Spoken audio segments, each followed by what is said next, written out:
All right. Hello, everybody. And thanks for joining us on another Monday Night Live here on Carnivore Talk. We really appreciate having you all here. We're going to give it some time to let some of you come in. And then we'll get this theme started. Now, our theme is, does a carnivore diet help eliminate dangerous fat? Dangerous fat being the visceral fat around your organs. And if you've been struggling with stubborn belly fat that just won't budge no matter how much you exercise, and you have not tried a carnivore diet, you probably want to pay attention tonight, because we're going to share why a carnivore diet works in this regard.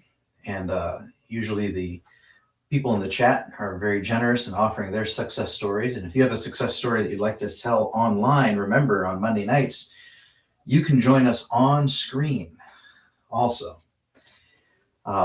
My partner and co-host, Jeff, is out at the moment at a baseball game with his grandchildren. So he might pop on later when he becomes available, if he gets home at a reasonable hour. In the meantime, let me find the link.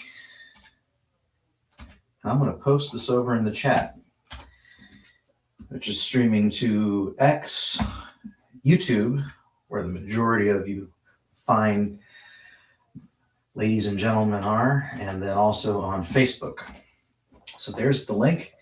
And if you'd like to join us on screen, that would be absolutely fantastic. All right. Okay, we've doubled our attendance here. We got some more coming in. We're going to say hi to those in the chat right now. So first in the gate, this was fast. This was Linda Flanagan at 7:34 p.m. I actually posted this live stream late, but at 7:33. So literally within 30 seconds of posting it, she was on and made the first comment. So awesome, speedy, very good.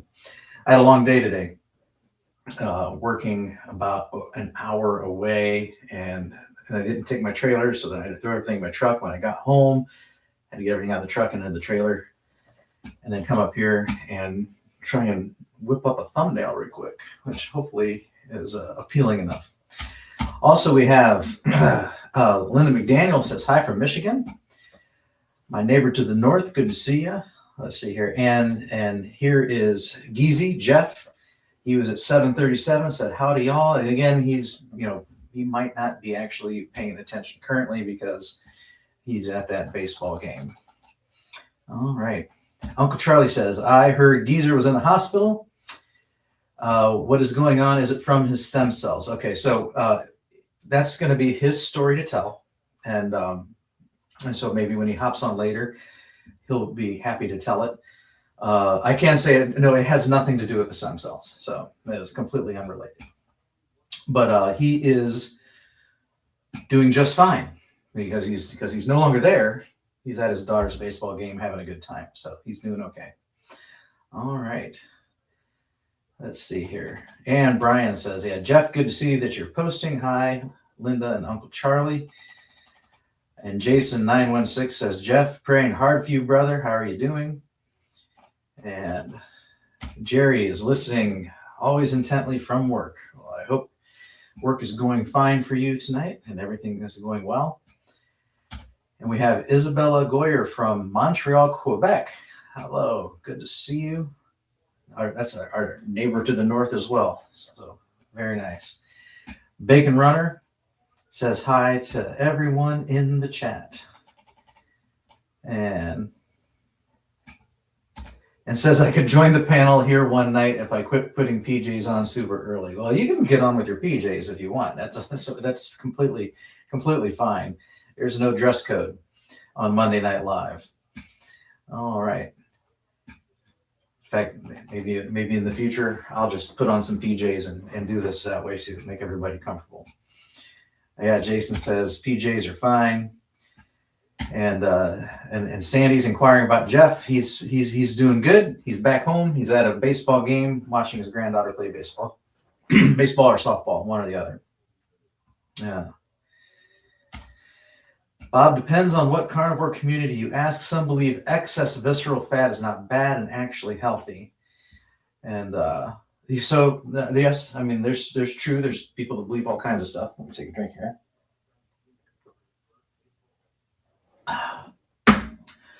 But that kind of gets down to, there's a couple types of fat that we usually talk about. That we talk about visceral fat and subcutaneous fat. So the subcutaneous fat is the stuff that you can pinch. It could be on your belly, it could be on your thighs. You can pinch in between a couple fingers, and then the visceral fat is the deep fat that wraps around your organs. So now you're never going to not have any visceral fat, that's for sure. You'll always have some.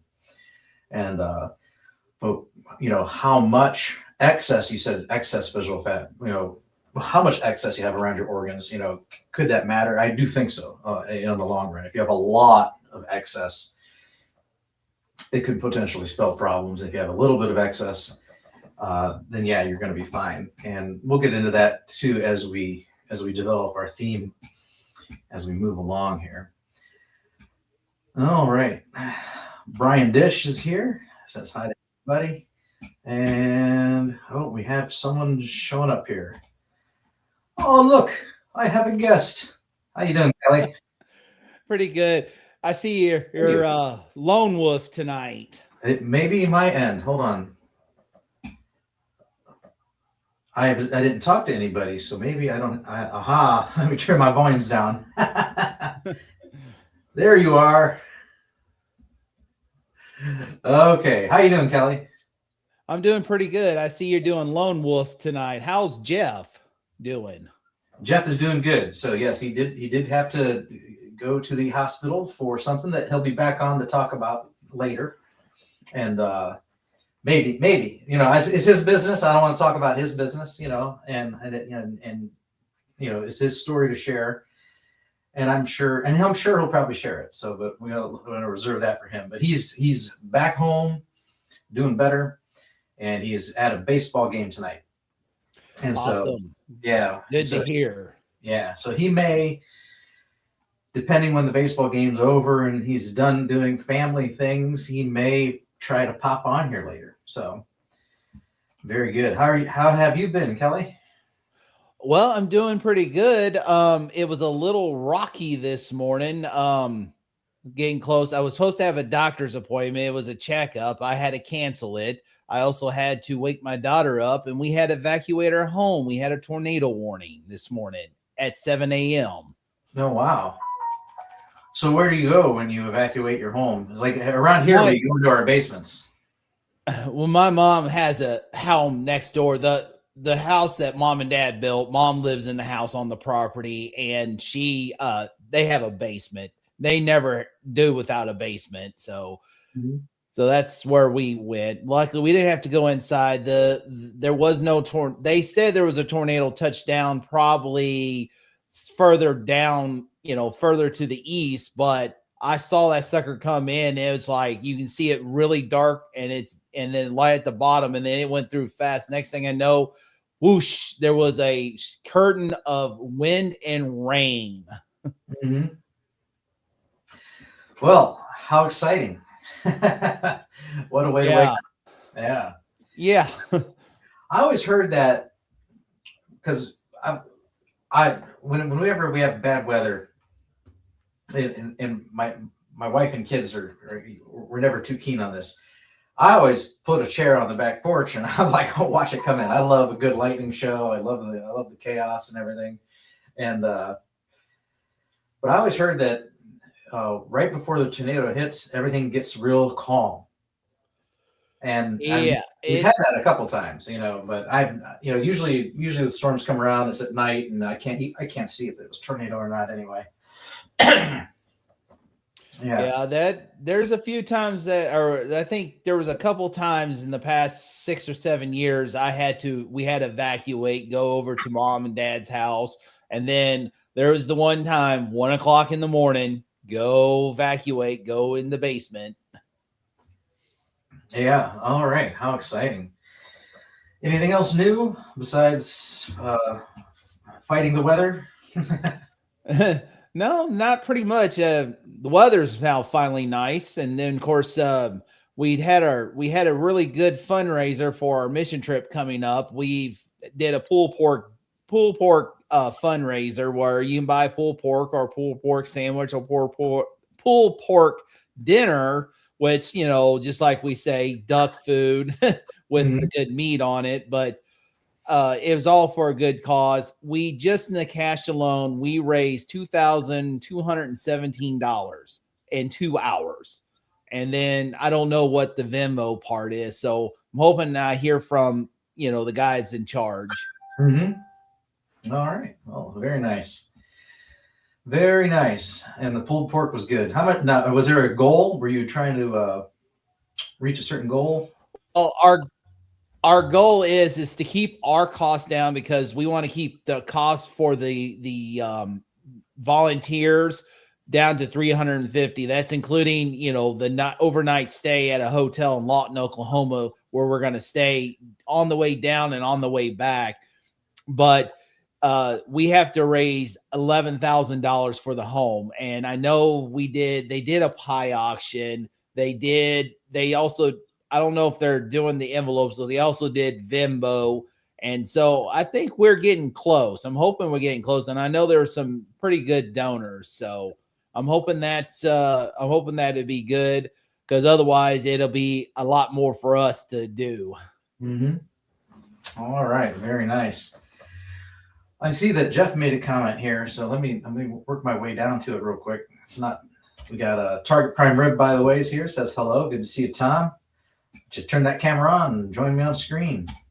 And we have Brian Dish, and then here's Jeff. So Jeff says, "I'm doing good, guys. I had a pulmonary edema in both lungs last week. It was actually happening while we were live streaming last week.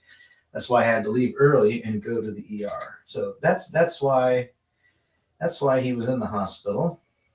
So he was texting me here, and but yeah, everything's good. So he's doing good, and yeah, everybody heal up. And like he said, he's at his granddaughter's ball game tonight, and he might try and drop in. So we'll see. If he wants to take the week off, that's completely fine. So all right, Spanky Golf Addict is here. And Sandy Blythe. And let's see here. Oh, Spanky's from Vulcan, Canada. Very nice. Another neighbor to the north. Uncle Charlie says, I feel like having ice cream. What should I do? I say you should either A, distract yourself, or B, look up Kiltz's ice cream and make some Kiltz carnivore ice cream. That's what you should do. It's really simple. It's just heavy cream, egg yolks, and if you want a little vanilla extract, and that's good. Most people enjoy it just like that. If you want to sweeten it up, allulose or stevia, that's fine too. And well, that's fine for several people. If that falls within your carnivore diet wheelhouse, then it may be fine for you. Might not be. I don't know. That depends on how strict you are. But yeah, you can make carnivore ice cream and enjoy carnivore ice cream and still be a carnivore. So very good. You ever had carnivore ice cream, Kelly? Oh my goodness. Kiltz's ice cream, that is the bomb.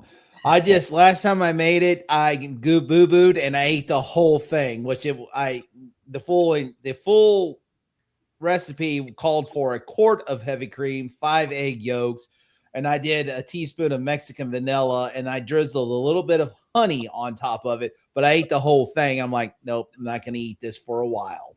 Mm-hmm. Yeah. It's too much for me, but it was good. Yeah, I was thinking we get these heavy cream pints maybe at Sam. Maybe they are quarts. Sam's Club. That's what I was using. I thought it was 2 cups. I thought it was 2 cups. Maybe that's the same measurement. I don't know. I don't know the conversion very well. I thought it was 2 cups of the cream, 4 egg yolks, and then I've done the vanilla extract. I've done strawberry extract. That was so-so, and then I've done like orange cream extract, like an orange creamsicle. Oh, I bet that'd be good.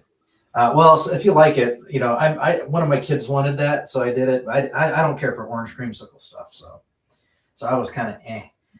And then I've sweetened mine with allulose. I've sweetened it with stevia, and I have sweetened it with honey in the past. But honey and trying, honey, I can get addicted to, so I try and avoid that.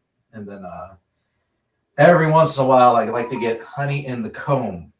If I see it, but usually it's too expensive. But honey in the comb, every once in a while, I will treat myself to that. But I can't keep honey in the house, because if I keep honey in the house, I will guzzle it like some people have a problem guzzling alcohol. That's one problem I don't have. Was I didn't have a problem with the sweeteners when I went carnivore. When I was keto, it was a lot. Yeah. So I'll do mine. I personally like stevia. Stevia is my favorite sweetener. Allulose makes me run to the bathroom just like all the sugar alcohols do. So little stevia and we're good. And we have another guest. Any guesses as to who the guest is? It is Thomas. It is Thomas. I thought maybe it'd be Duckman, but no, it's our famous Target Prime Rib. How you doing, Thomas? I'm good. How you guys doing? Good. Before I take this question off the screen, I'll just ask you, have you ever had Kilsa's ice cream? No. All right. That's something I did try to make it, but unfortunately I wasn't successful. Okay. Yeah. So I think you have to have an ice cream maker of some kind. Like they told me you could do without an ice cream maker, but they might have lied. Yeah. Some people do, like, I don't know, there's like a trick with a couple of Ziploc bags and some ice that they can do. And I take a regular ice cream maker, and I have a Ninja Creamy. And it's the sole reason I got the Ninja Creamy. That's the only thing I've used it for. And but you got to make your concoction 24 hours ahead of time. Then you got to freeze it. So the Ninja Creamy, you got to freeze the batter first, and then you make it into ice cream the next day.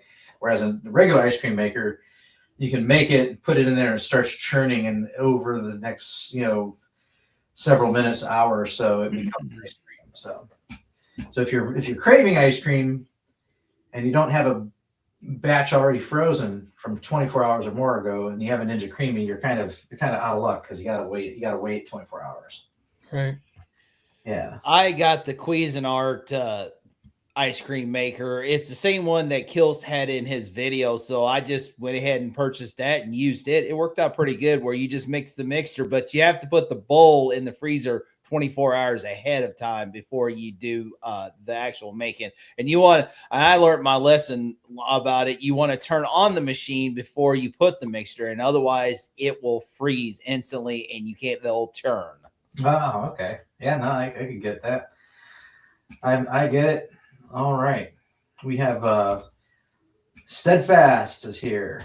And let's see here. Skip ahead to someone new here. Here's Rockin' Coach Amy. She's driving home from rehearsal. Awesome. Well, keep your eyes on the road, drive home, and how about you join us here tonight? That'd be wonderful. Of course. You have enough room. Yes, remember, I've got room for 10. So we only once in a while hit 10. Very rare. Yeah, it's like a kiss of the ceiling, basically. But the point is there's plenty of room at this round table for you and your device. So join us on screen. It's a lot of fun. If you've done Zoom, you can do this. It's basically the same thing. You just have extra individuals watching in the chat. And if you're new to YouTube and you need some content, when you join, you can restream this if you want. And if you've been wanting to live stream, this is a good way to kind of get some practice, So if you're a little nervous about the YouTube thing, pop on screen here. We don't bite, and shoot the breeze and realize how just how easy it really is. All righty. So yes, everybody's happy that Jeff's all right. Yes, and so am I. So, all right. let's see here. And you know who I heard the news from was actually Meathead.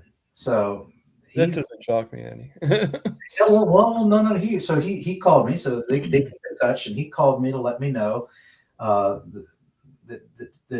Jeff had been laid up, and talked to him for a while, and he's doing good as well. Right. So I know some people have asked in the past, where's Meathead been, and he's doing fine. No, we've heard him in the chats every once in a while, so I know he's around, and I know that Kurt's a pretty good guy, so. And I know I thought that him and Jeff were pretty close, so that's why it doesn't shock me that he would be the one that would call you about it, for that reason. And Jeff's actually supposed to be on my channel on the 2nd of May. So. Oh yeah. So it's already the 20th. So that's 5 days from now. It is. Unfortunately, I had 2 cancellations before that, so that's going to be my first live. Like a week or so, a couple weeks, yeah. Maybe. Okay. All right. So, this you want to really see how Jeff's doing. Then Saturday, you want to go over to the Target Prime Ribs channel. And let me open up YouTube here. I'll paste the link. Okay, cool. Yeah, and he's got an interview. Open it up. And Tom's interviews, sometimes they're an hour, sometimes they're 3 hours. Depends on the guest. Yeah. Depends on the guest.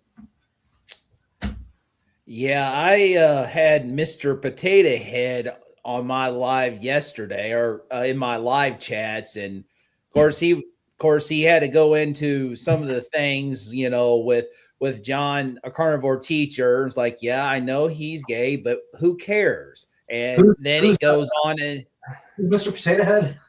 Yeah, Mr. Potato Head, and then John Spud. Yeah. Oh. And then yeah, that's I had first thought, like, wait, you had an interview with Mr. Potato Head? John Dudd. No, Mr. John Dudd. He was in there, but then he started talking about me, and he started. I handled it really well, but then he started talking about you, about your feet. It's like, yeah, he's going through stuff. Who cares? And finally, we said that's enough. I made, excuse me, I made George the moderator, and George caught. We blocked him. I'm done. Oh, John Dudd had some stuff to say about me? No. He didn't say anything, but it was about Thomas. It was mainly me and Thomas. But when you have, your people that wants to be in the chat, had enough and they're leaving because of his shenanigans, it's like he's got to go. Right. I mean, I think he's just testing. I really do. I think he's testing each of us out and seeing how far we are willing to let him go. And well, that's what trolls do.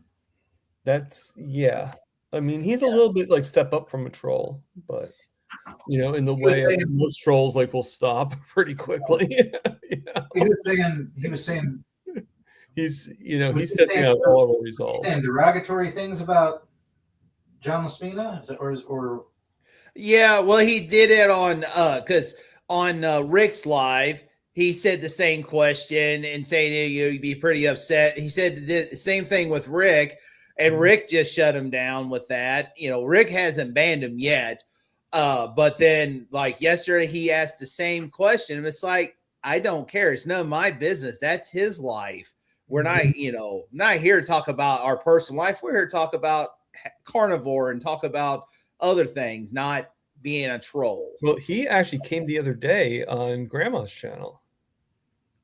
Really? Yeah, and she thought she blocked him, but I'm guessing he's actually he still had John Studd in the name, but he's tweaking it so then that way he could have gotten it into anybody's channel. So he's finding a way to get onto people's channels even after create new YouTube accounts. So I would not doubt, because I think I have to click his name in order for it to do, so I have to wait. But I wouldn't doubt if he actually shows up on my channel next time I'm on there. Interesting. Yeah, he said I didn't see the comment, but George saw the obscene comment that he did, and they said, "That's it, done." And then when I saw one of my people in the chat, I believe it was Jiffy, went there and had enough. I'm like, no, when you're making my guests leave in the chat, I'm done. I'm done with you. Yeah. All right. Okay. Well, he hasn't been here. He came here one time, and I haven't seen him since. So, oh well. But that's fine. It's not. No, I don't want him here. Now, none of you go summon him now. You hear? Let him be. All right. Do not say hello to me. It is not necessary. Hello, DS111. Okay. Sorry about that. I don't know why DS would say that. I don't know. I'm looking up. Maybe I glossed over him. That's the first comment I saw by him. So if I did, I'm sorry. All right. Let's see here. Dangerous ice cream. Yeah. Yeah. It's like ice cream. The Kiltz's ice cream, the butter bites, they all can be, they're easy to kind of go overboard on. So yeah, I haven't made butter bites yet either. Let's see here. Vampire says hello. Yeah, I told you vampires are carnivore. Yeah. All right. Holly Springer's here, and we already said Spanky Golf Addict. Oh, yeah, I think when I saw him earlier, he didn't have a picture. Now he's got a picture. I know you normally have a picture, so maybe it's StreamYard goofing up. Honey, no honey. Yeah, so honey is kind of controversial, So if your carnivore diet allows for fruit and honey, and people who do that usually call it animal based, and you can tolerate that once in a while. That's entirely up to you. Like I said, I'm 97% carnivore. Only once in a long while will I get, and I only if I see the cone. I'll get it once in a while. We're talking like maybe twice a year as a treat. And but I can't keep it in the house. I cannot keep honey in the house because I will keep returning to that bottle and continue to nurse off that bottle till it's gone. And it's just fructose. It's just carbs, and I'll just put on weight. So do I have an interest in honey? No, not really. But I do like to treat myself once in a while. Oh, let's see here. Now to save the bees and so we can have our pollinators back, I'll sell the honey. I thought about doing beekeeping just to get our pollinators growth back, and sell the honey and make a little extra money off of that, because I know people will buy raw honey. But other than that, it's like very now and then, because after I ate the Kiltz's ice cream, I'm like, no, I'm gonna have to hold off on this, and next time I'll learn just to do like I did before, like a small glass and put it in there, and that's it. Yeah. Well, I was thinking of we mentioned Kiltz's ice cream, and of course if you do it with honey, it's and you have a problem of eating the whole thing. That could be why. That would be my why. Sean Baker, when he did the weekend where he was trying to keep his protein really low and his fat really high, right? Yeah. Prove that the FGS21 could be triggered just with high fat, low protein, just like it can be with high sugar, low protein, when the sugar diet was kind of a big fad. Right. Well, that's when he did the yeah, that's when he did that experiment back then, and that's what he did for those 3 days. There was one day where basically he made a batch of butter bites, and that's kind of like all he ate. And then the next day he made batches of Kiltz's ice cream, and he had a couple bowls of that throughout the day, and then I don't remember what he did on the third day, but in the 3 days, he lost like 10, 12 pounds or something like that, because he wasn't consuming any protein. So, which gives some credence to the idea of fat fasting for those who like to talk about fat fasting. Right. That's kind of basically what it comes down to. Let's see here. Uncle Charlie says, Rob, are you going to be on Mitch's panel for his birthday? I know nothing about it. So this is news to me. I don't know when his birthday is. I don't know about. I think May 7th. I don't know about the panel. I haven't heard about it. Haven't been invited to it. Mitch streams, and I'm not at a time when I'm not able to watch it live. So, Right. he used to be at one time and he changed it. And then now that I work with my son, I used to work alone. So as I would drive around, I would listen to Carnivore live streams. But now that my son's riding with me, I don't subject him to that. So. Well, speaking of the devil, Mr. Stud is here. Oh yeah. Oh God, yeah, you're right. All right. Okay. Well, let's look good. Hi, Mr. Stud. Mr. Stud. That sounds funny. All right. Sandy says, love Kurt. Yep, Kurt's a good guy. Let's see here. When is Mitch's birthday? We're saying about May 7th. Yeah, I think it's May 7th. I think it's like 3 days after my sister's birthday, which was born on Star Wars Day. So Charlie's CAC score is 0. Awesome. That's bombastic. Very good. All right. I'm gonna have to mute that. Did your dinner just bung? Ding. It's Facebook Messenger. Oh. I've got some family members that'll start sending me reels every like 2 minutes. So just mute it because it's gonna go ding ding ding ding ding. Yeah. Lions Danivore podcast is here. What's up, guys? Hey, Dan. Enjoying some good association with our fellow brothers and sisters in the carnivore community, and our theme tonight is can the carnivore diet eliminate dangerous visceral fat, which we may or may not continue to talk about. We'll see how well the evening goes. So I do have some notes here. So let's see here. Rob, I guess Paul is done with YouTube. I don't know. So he does seem to be done with this channel, and it is what it is. So, but like I said before, Paul's a good guy. I think he's an asset to the community, especially with those who are suffering from some form of diabetes, and whatever he chooses to do, I wish him well. Yeah. All right. Let's see here. Paul is a great guy. You're right. Absolutely right. Yep. Strange animals in the house. And let's see here. Okay, yeah, Paul's on a lot of other channels. Okay, yeah, that's so. Is he? Yeah, no, I've seen him. He hangs out. He hangs out in a lot of the chats, doesn't he? Yeah. His particular favorite one is Donna Ray, vegan runner. He's really. Yeah. Marcy says, I don't blame him. I cannot do honey, and fruit is hard for me. Yeah, so and then I'm the same way with honey. I loved it, though the moment I ever ingest it, I'll be consumed again. Unfortunately, it's a trigger for me. Yeah. So I cannot. If there's honey in the house, I can't get away from it. Fruit, you got a fruit laying on my wife and son. They've got fruit laying around. That doesn't bother me. That doesn't tempt me. I might have some once in a long while, once in a blue moon. But honey, if I know there's honey in the house, it like whispers to me from behind the cupboard.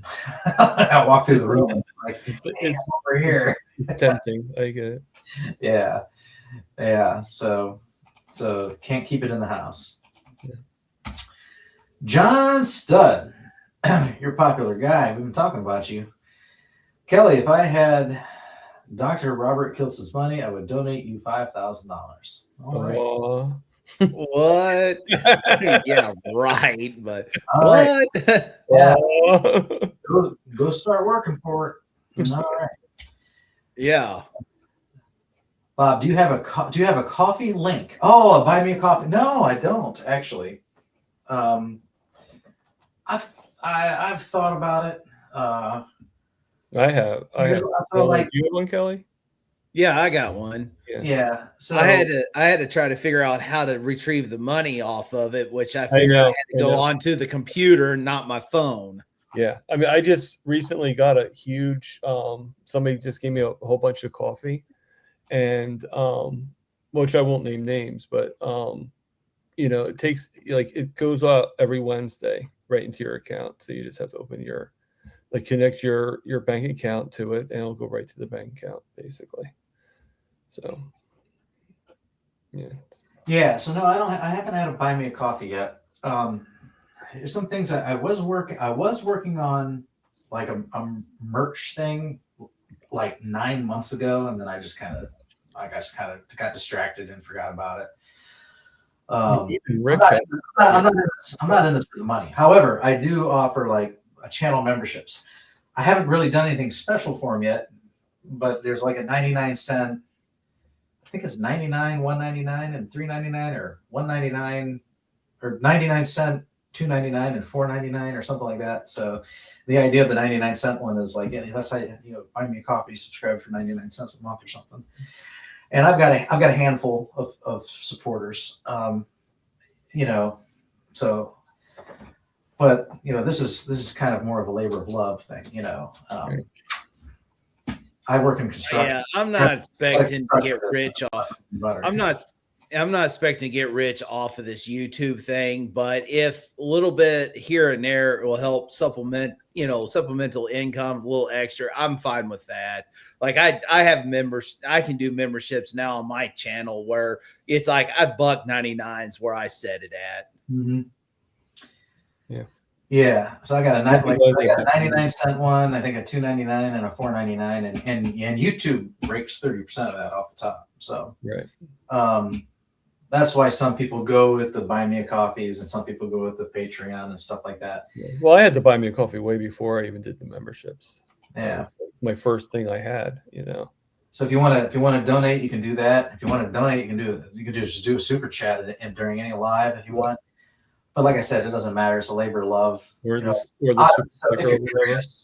if you're curious, okay, like, so this is through StreamYard. I pay $50 a month for StreamYard, and then I've got the website and I pay for the software, and then I have a VPS server, but it has a couple of my other websites on it anyway. So that's a business write-off for my construction business. Like the software license. And, I think, I'm in the hole considerably, so, but it doesn't matter to me. Like I said, this is fun. I enjoy this. And I'm more about, I'm willing to pay this to have fun and get the word out about how beneficial the carnivore diet is, for your health and for weight loss and whatnot. So. And that's what I want to start gearing some of my lives towards. I do a Nana's chat of what I have Sunday. Like I found a tree down on my fence that I had to fix, showed my daughter's place, stuff like that. But eventually what I like to do is start sharing other people's stories. I know most of us, even in the chat, we all follow each other's channels. So most of us heard each other's stories, but I also have a Facebook account that I can link the StreamYard to, and I want to share it because I got a lot of family and friends that would like to hear the stories of other people. And sometimes on our channels, we may have people subscribe on our channels that may not be subscribed to other channels. So I want to start sharing stories. So eventually I got my email post, but I'm gonna eventually start advertising. I want to hear your story. Yeah, and you know what? So when let me find my channel here. When I started Carnivore Talk, that was the intent. So let me share the screen here. Share screen. This is it. You can tell by my artwork. I've got my artwork is, two individuals with podcast mics talking about carnivore. So when I started this channel, that was the intent, was it for it to be an interview type channel. And I actually did 2 interviews. One was with Jeff, and then I did another one with an unnamed individual who, after recording it, decided they didn't like seeing themselves on the screen. And so I never posted. That happens, yeah. Yeah. And, but that's something I want to get back to now. I've just been busy. My secular work, I'm slammed. And so I had one of my best guys quit on me in November. And And so the work, I had all this workload, you know, and then my son's working with me now, so I'm busy out in the field helping to try and train him. And business is just good this year. Business is booming last year and this year even more. Business has just been great. And so I've not had a lot of time to make talking head videos. I still carve out time for Monday nights. I plan to get back on all that, but interviews is something I always wanted to do from the beginning. I've just gotten distracted, and I've been saying it a couple times now on Monday nights that I'm going to focus on that again. But I was trying to pick out which day I want to do it. Yeah. Yep. And to Thomas's dismay, I was thinking Saturdays at 5 or 6. You know, trying not to walk on the same time span as you, because you're at 4, right? 4 Eastern, yeah. So 4. So I'm thinking you're Central though, right? I'm Eastern. Oh, you are Eastern. Yeah. So I think 6. If I do 6, that'll be good because yeah, I know normally I can go longer than the 2 hours depending on the guest, but we could just cut it right off at 2 hours. That's not a problem. Yeah. So I'm thinking Saturdays at 6. I already got permission from the wife, unless we have weekend plans, then it'll get postponed. Yeah. Or and but that's something that I want to get into. So anybody who is interested in telling their carnivore success story, please reach out to me in the show notes. There's a link to a contact form, or you can also just email Bob at carnivoretalk.com. It's pretty easy to remember. Bob at carnivoretalk.com.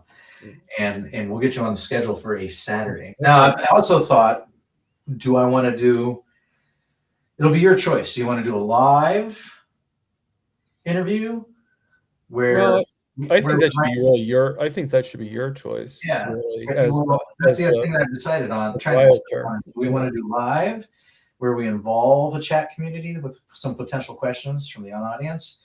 Or do you just want to do private, and not, that would be a record, and then I would edit it, cut out all the ums and the uhs and the brain stalls and things like that, and then upload it once it's all polished, We're live, raw. Right. And then if we do live, or we could do a combination of the both. I've thought about this too. We could do live for members, and then that would be a perk of membership then. And then, because then you can watch it in real time and ask the questions, and then I could download it, polish it, edit it, and then upload it as a standalone video. So I got all these ideas running around in my head, and I just that's a thought. haven't decided how I want to execute. I mean, I know many people do either the recording or I do lives personally, but and I just feel better with the lives. I just feel it's more personal. But I know Carrie Mann does the video, does recording. Adam Lacey does his recordings. There's a bunch of people that do recordings. Yeah. All righty. Anything that is sweet, vegetables, fruits, carbs, it's a wrap. Speaking of a good live and speaking of a good live interview, Dan's interview that Amy did with him last night was awesome. He had an awesome, great live last night. Was that being said, Amy and Dan, why don't you guys come up here? Is that keto rockin' keto, Amy? Yep. Yes, keto rock stars. Yes, it's the rockin' Amy. And I believe Dan also he linked his to the speaking of Dan, there he is. Whoa, you summoned me. I summoned him. You did. Oh, the furniture started moving around. Of all people. What's going on, everybody? Hey. All right, I'm looking for, here it is, Rockin' Coach Amy. And I'm looking for your stream. She has 2 channels though, doesn't she? Yes. Yeah. Her main one, I think, is Keto Rock Stars. Yes. That's what I got here. Is that correct, Amy? Oh, wait a minute. Here it is. Found it? Yeah, here it is. Let me share. So this is the video. I'll share the link. This is the interview with Lions Danivore podcast. And then let me just share the direct link to Amy's channel also. So. Amy's awesome. She has amazing energy. You don't have to tell us twice. She All right. just once is enough. All right. So calmness through chaos. So I haven't actually met you. So I want you to introduce yourself and tell us something about yourself. It is a pleasure finally being on your channel. I've been a follower for a while. You know, I was always like, you know, can I go on or what? I just wanted to make sure I wasn't stepping on anyone's toes and whatnot. Love it. I love the subject of tonight, you know, the visceral fat. And Kelly's the man as always, you know, I always like following him. And Thomas is, dude, we're like neighbors, man. I'm in New York and you're in Jersey. Can we meet up at least? I know. I'm in Wall, New Jersey, and you're up like what? Long Island, you said? Long Island. I'll take a boat. No problem. It's okay. I don't own one. I'll swim there. It's all good. I'll float. I don't know how to swim, so I'll float there. It's fine. Yeah, just go on a piece of wood and just float along. Yeah. A lot of wood here. A lot of wood. It's very true. Very true. I've never been to New York City. I always thought, well, this would be a concrete jungle adventure. Yeah, pretty much. Whenever you decide to come over here, man, let me know. Thomas and I will take you out, man. Come on now. And don't forget Lewis. He'll be able to come too. Lewis. Oh, yeah. Lewis is from Queens. Yeah. Absolutely. I was in New York in 2004. Uh-huh. And every movie I saw that talked about how crazy they drive in New York, I determined it was true. Because I remember driving. I had my dad and my wife and my daughter, and they're, you know, I'm driving down the street, and these cars are just like zoom right past me, cutting in front of me. You got double highways. There's like a road above me or a road below me at certain times, and they're looking out the window like, oh, look, there's a Statue of Liberty. I'm like, I can't take my eyes off the road. I'm fearing for my life here.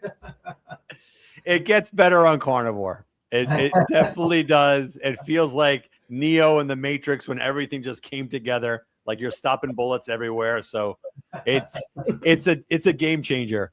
You know, I'm loving this lifestyle. This you know, the Carnivore way. I have my control back, just like all you guys, man. You know, just going through your journey and speaking about highly educated subjects, which for me, it's great.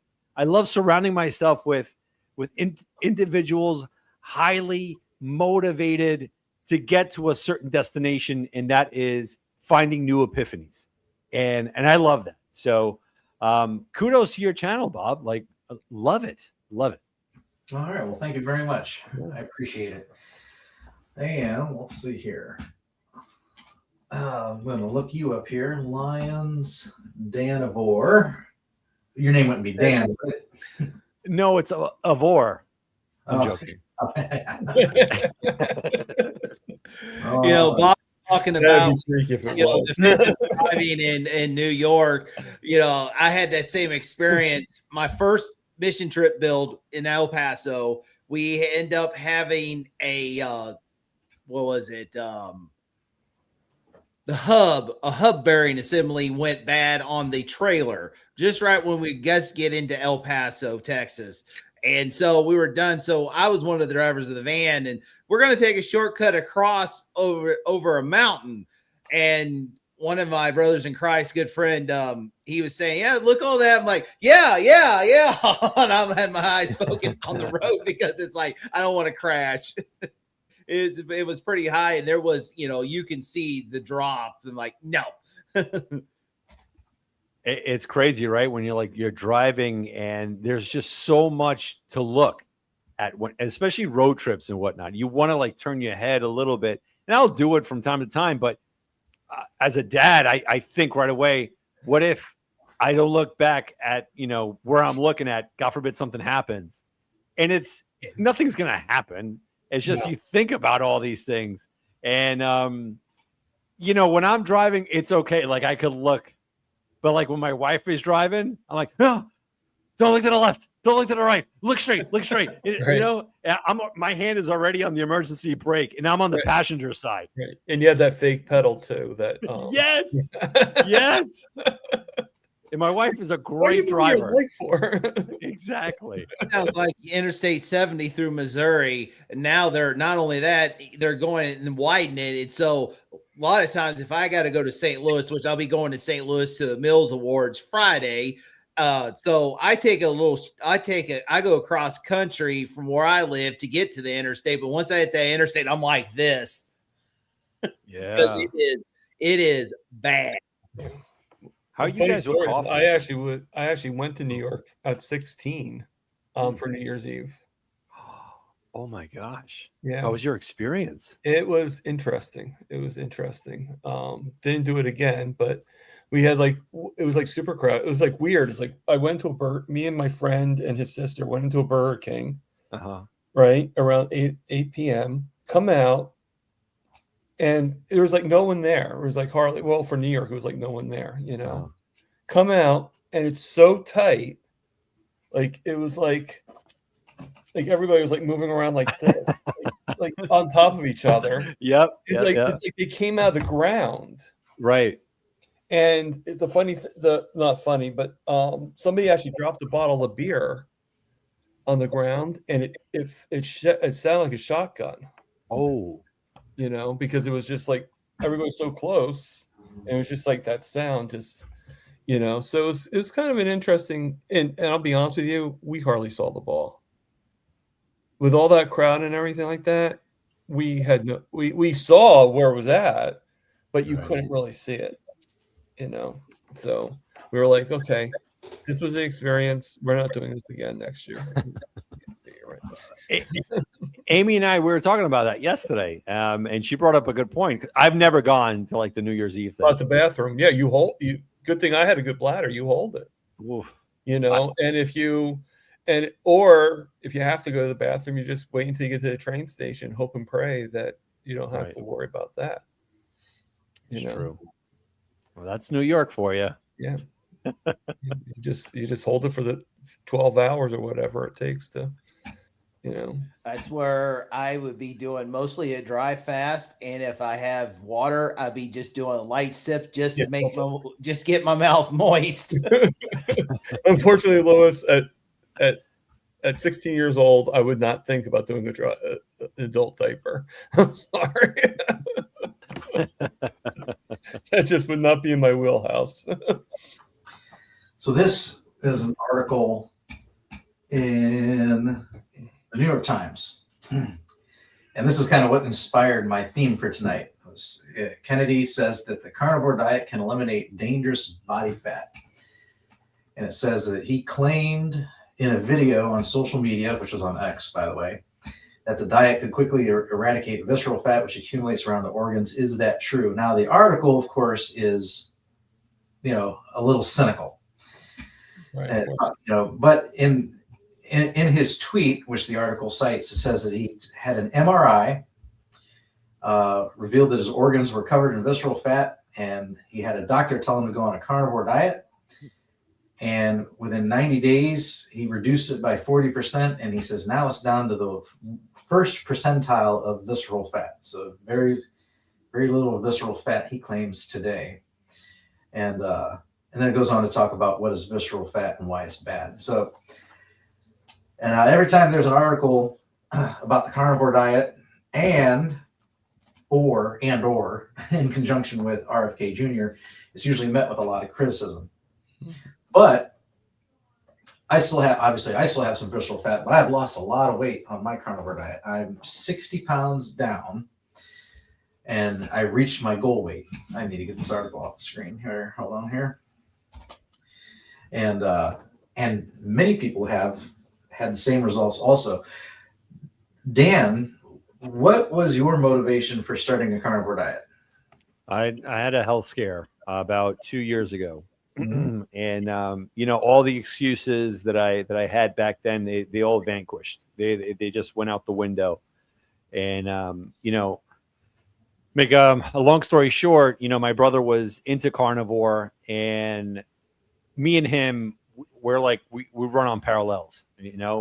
So any little trigger, it's a done deal for us. So I went on carnivore, and I also lost a total right now almost like 65 pounds. And I knew I had visceral fat. I knew it the way how I would walk up the stairs. I would be out of breath. I had no energy. I'm just checking off the boxes of, okay, I'm 44. I'm feeling low back pain. Yep. It's expected. There's an acceptance. Okay. This is okay. But with carnivore, now I'm at probably 16, 17 months or so. All these ailments that I had are gone. And I've been very disciplined, and that's why what intrigued me tonight was the honey talk, because I haven't allowed myself that treat, if you will. And God bless for the ones that have that self-discipline to say, I'm going to eat a little bit of fruit today, and then tomorrow I go back into carnivore. I can't do that. I can't, because I know the repercussions. My visceral fat will start accumulating in less than a week. And before I know it, in less than one month, the 60 pounds that I lost, I'll gain 20. Like, I know for a fact that I will gain so much back. So now my narrative has been, and I hate to say this, but it's the only way that I could look at it. Honey, fruits, vegetables, things that don't agree with me, I associate it with poison. And that's the thing. It's very subjective. And I know that they're not. Like, I know vegetables are healthy. Yes, exactly. So I look at it and I'm like, I can't have this kind of stuff in my life. So I kind of veered away from it. Hey, what's up? All right. I like the new name, Against the Grain. Isn't that cool? Yeah, love it. Smart. Well, thank you for sharing that, Dan. I do want to take a moment to say hi to Against the Grain here. How you doing? Hey, I'm just about ready to go head back from lunch. We had a bunch of crap weather down here, tornadoes all day. So all right, out on your lunch break. Still light there. Nice. Oh yeah, yep. But yeah, just wanted to stop in and say hi. All Tom, right. nice seeing you. Tom, don't let people get to you. Don't. I won't. I'm You're better doing than that. really well now, Kurt. So thank you. It's good. All right. Good seeing you, Bob. Good seeing you too, Kurt. Nice seeing you, Kelly. Nice seeing you, Kurt. Kurt, about And- where do you live at? Where do I live at? Yeah. Down south, somewhere. Yeah. I'm sure. I'm a little private, but if Bob wants to divulge later to you privately, that's fine. I'm good with it. You live in a town, basically. Okay, Bob. South Bronx. There you go. There There you we go. go. Yeah, that's good enough for me. My guy. All right, everybody. Stay All right. crazy. Good night. All right. Good night. All right, that was good. Good to see Kurt. Yes, always good. All right. Yeah. All right. So very good. 60 pounds also. So we lost about the same amount of weight. I could stand to lose probably another 15 to 20 more. But my initial goal weight was I was 235. My goal was to get down to 175, and I am there. Wow. Yeah. Awesome, man. It's awesome. So I've thought about, like I said, I could technically lose some more, but my motivation, I've reached my goal. So, and I've maintained it now. And what's great is I've maintained it now for about a year and a half, 2 years maybe. And that changes because I've had a lifetime of yo-yo dieting where I'd go 235 down to 185, 235, 185, and now I've been down here at 175 consistently. Or well, today it was a 177 because I did deviate a little bit the other day. And so we were talking. So speaking of deviations, you were saying to people that can do that. I was strict my first year, and after I reached my goal weight, I'm still strict. And then on occasion, I will treat myself to something. So usually that's in the form of, and once in a blue moon, we go out to eat, and I stopped being that guy that would be like, I can't have the broccoli. Could you maybe throw another burger patty on it? And Uh-huh. I used to be the guy too that was like, oh, if you don't cook it, cook the steak in real butter, not seed oils. And Right. I kind of don't care about that anymore. So here's something that I found interesting. This is a new revelation that I found out over the weekend. So after over a year, almost 2 years of not having anything to drink and not having any Mexican food, it was over a year ago. I think it was the winter of early 2025, like in January or something. We went down to have dinner with my son's girlfriends, now fiancés, and we went out to eat to a place called Jalisco's. And usually I can make carnivore work anywhere I go. Mm-hmm. But at this restaurant, I couldn't. So I'm like, they were like starting to feel bad about it. I'm like, no, don't worry, but don't worry about it. You don't have to make any special accommodations for me. I'll try the Mexican experience. So I had like a burrito and a Dos Equis, like I would have 2 years before. And then we went back to their house and played board games. And he has his own keg, so with Yingling on it. So I had like a Yingling there. All right, and I'm like, I'm fine. Tomorrow I'm back on the diet. No big deal. Well, that night I came back home, passed out in my recliner, which I do every night, by the way. I woke up with horrible cramps. Like I was talking the arches of my feet, Charlie horses in both calves, from the knee to the inside of the groin in both legs, biceps. Hands are curled over, and I get out of my chair and I'm trying. I can't stretch out. I don't want to give in to the cramps and fold up even more. And the whole it's like almost like having a seizure. The whole attack lasted about 9 minutes. Wow. And I like hobbled over to the bathroom, used the bathroom, hobbled into the kitchen, and I thought it was an electrolyte imbalance.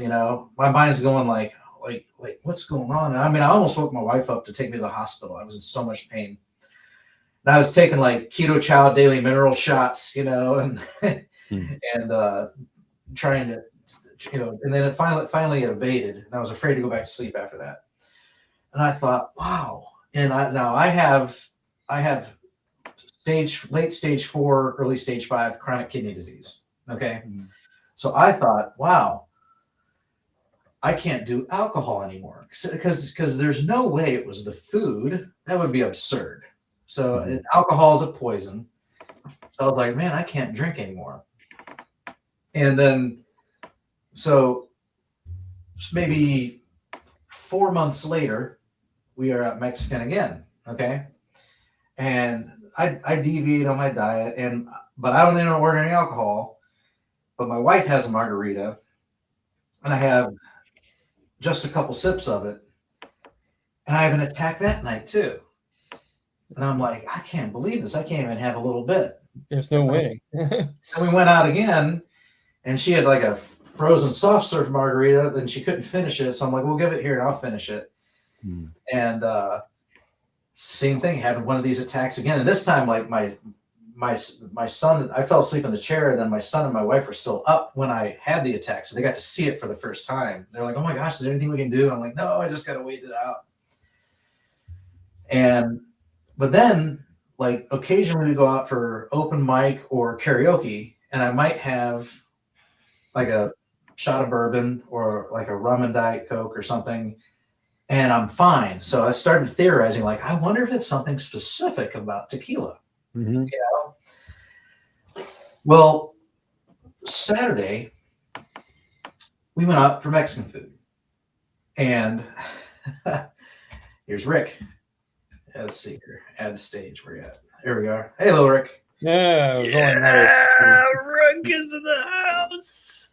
So Saturday, we went out for Mexican food. And like I said, this is the once in a blue moon, once a month or whatever, that I go out to eat and I know I'm going to deviate.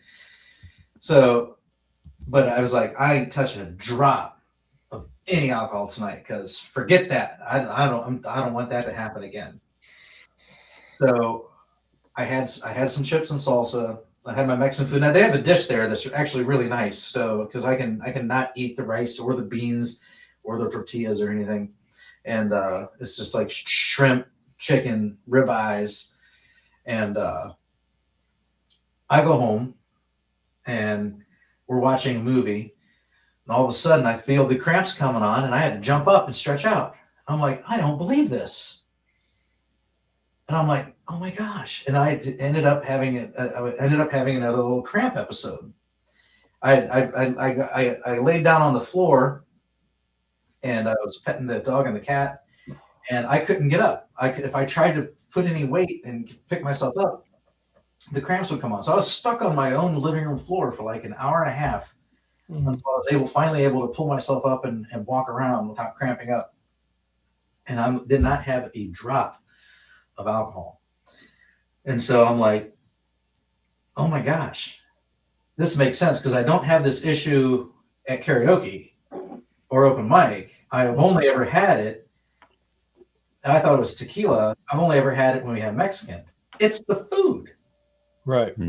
It's the food, and so I did some research on it, and I guess I already have hyperkalemia, which is high potassium levels. I don't take any electrolytes at all. And because of my kidney condition, I don't excrete electrolytes, I harbor them. So I'm already high potassium anyway. And so Mexican food is usually rich in potassium. They infuse the chips with potassium. You got tomatoes is high potassium, avocado is high potassium. And all I need is a little bit of extra potassium. And what happens is I eat, and then about 3 hours later, after I've digested it and it's entered in my bloodstream, I get an increased potassium load. And that high potassium is known to irritate your muscles, and that's what causes my cramps. But I didn't know any of this. I thought it was alcohol the whole time. Of course, that's what anybody would think.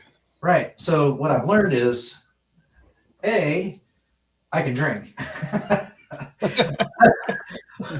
but B, like, and this is kind of like a there's just some pros and cons of this. Okay, so like probably one of the biggest things I miss about my pre-carnivore life was Mexican food, and I found a way to make it compromise. Like I'm going to cheat, but I'm going to make it keto kind of thing just for that meal.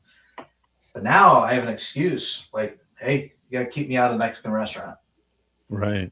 No, if we're going out to eat, we're going to a steakhouse. That's the only thing I can eat now. So I literally can't eat Mexican food. So is it like the spices or something that?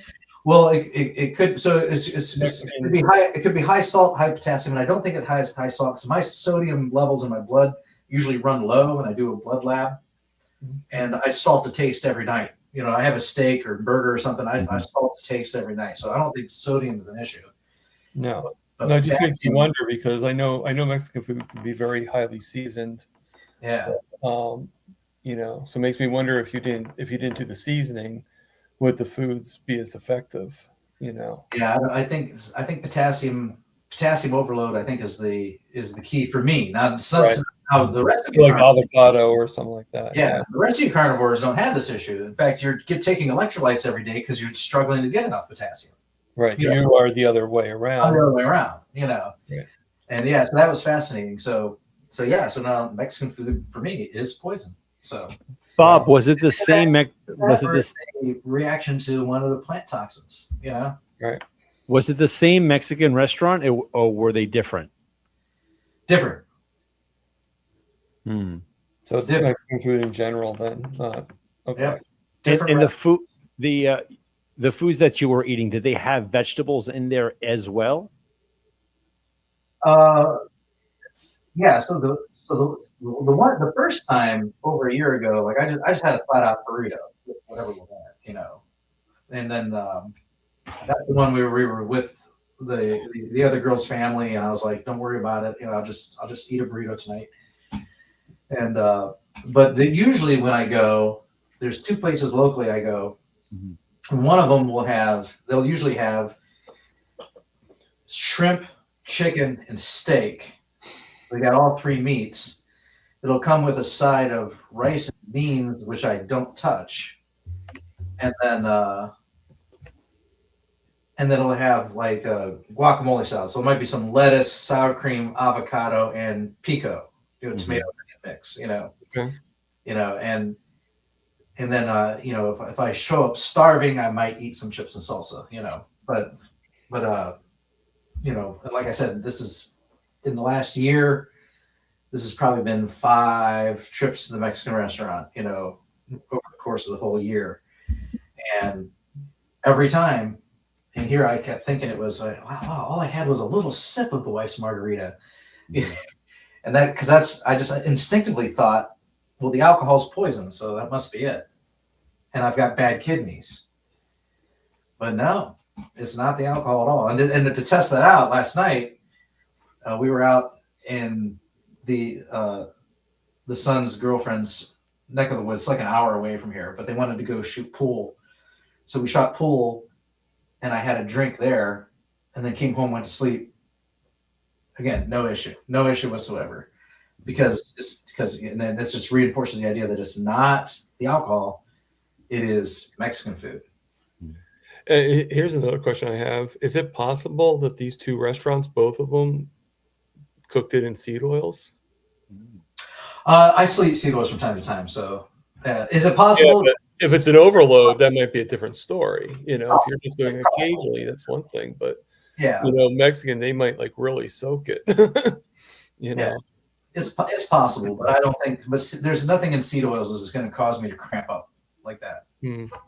Thomas brings up a good point, right? And this is very objective. We're in this lifestyle. We're very sensitive. I've noticed myself. I'm very sensitive with a lot of things. Kind of like the whole Michaela Peterson aspect, where I did a full elimination diet. In any little introduction, I think to your point, Thomas, sometimes it may be like an overload. Not saying that that's the case, Bob. I'm just saying that maybe for someone that would go out and break that lifestyle just for a night, whatever the case is, whether it's alcohol or like a burrito, as opposed to just introducing it slowly and having the bloodstream kind of adapt to it. But if it's just a big whammy to it, the body might have that kind of defense mechanism. Like I felt like, hearing the story, it was a little bit like of an autoimmune kind of saying like, hey, whoa, what the heck is going on here? But I'm happy that you honed in on it, that it was because of the potassium. Right.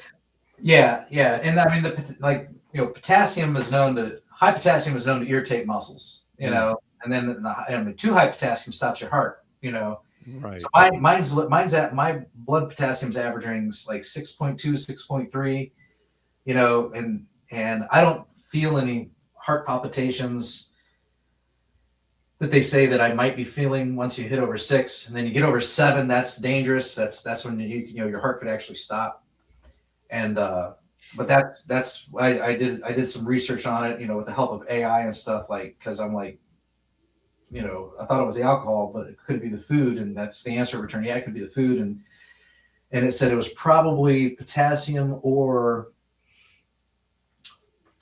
phosphorus, but my phosphorus has been way higher than it is even right now, and I didn't have a problem then. So the potassium makes sense. So it is what you were saying, like a overload. You said overload or overdose? Yeah, well, overload. Both, yeah, same. Yeah, so it's a potassium overload, Right. So, and because mine's already high, and then so for a moment, mine pushes really high until I excrete it. It just makes me wonder, like how you would do if you actually made it yourself and not did it at the restaurants. Well, I would, yeah. Oh well, I make Mexican style food here too on Carnivore. Yeah, I've got taco night. Okay, I got taco night. Hey, don't you do the egg white tacos? I do the egg life wraps, and I'll use taco seasoning that I get from wholesale club. Yeah, and I'll season my meat. I use seasonings all the time. So you're not really losing out. You're just right. Yeah, so I we do taco night here at home frequently, Usually with burger, sometimes you do with the shredded chicken breast, but usually burger because shredded chicken breast, I get hungry again. Sometimes I could do it with both, actually, mix the two together. Maybe add some steak to it. Yeah, but it's just the Trick. restaurant that gets me. So. Yeah, the trick that I've done with chicken breast is fry it in tallow. Get it nice and tender. But I don't even eat chicken breast. It has to be the chicken thighs or brown meat, because I like that much better than the breast. I'll have wings sometimes, but that's my downfall. What I had. Yeah, chicken breast is way too dry for me. That's what I had tonight was wings, but I fried them in tallow, 7 minutes a piece on each side in my cast iron skillet. Yep, I'll do mine in the air fryer, but then I'll do mine in the air fryer just a little under, and then I put it in my ceramic skillet that my sister got me, soaked in the beef tallow, and then finalize it and crisp it up with that. So no slow. This is a fair question here. How many times, Bob, before you learn your lesson? Right. So it's from the House of Babes. Right. So I like doing my own N=1 experiments. So yeah, we all do. Right. So when I went out again over a year ago, and that their Mexican restaurant didn't have any carnivore friendly options, I couldn't make it work. I'm like, I'm just gonna eat a burrito. I'm like, it's not gonna kill me. Apparently it was. And I had a drink. I was like, I'll go for the full Mexican experience. And then, like I said, my first thought was like, there's no way it's the food. That just seems absurd, But turns out it was. That's the revelation. But yeah, no, it did take me about a half a dozen times to figure it out. But we kept going to like the wife and I would go to Mexican restaurants. And I would get something that I would like, hey, this is mostly carnivore, still keto.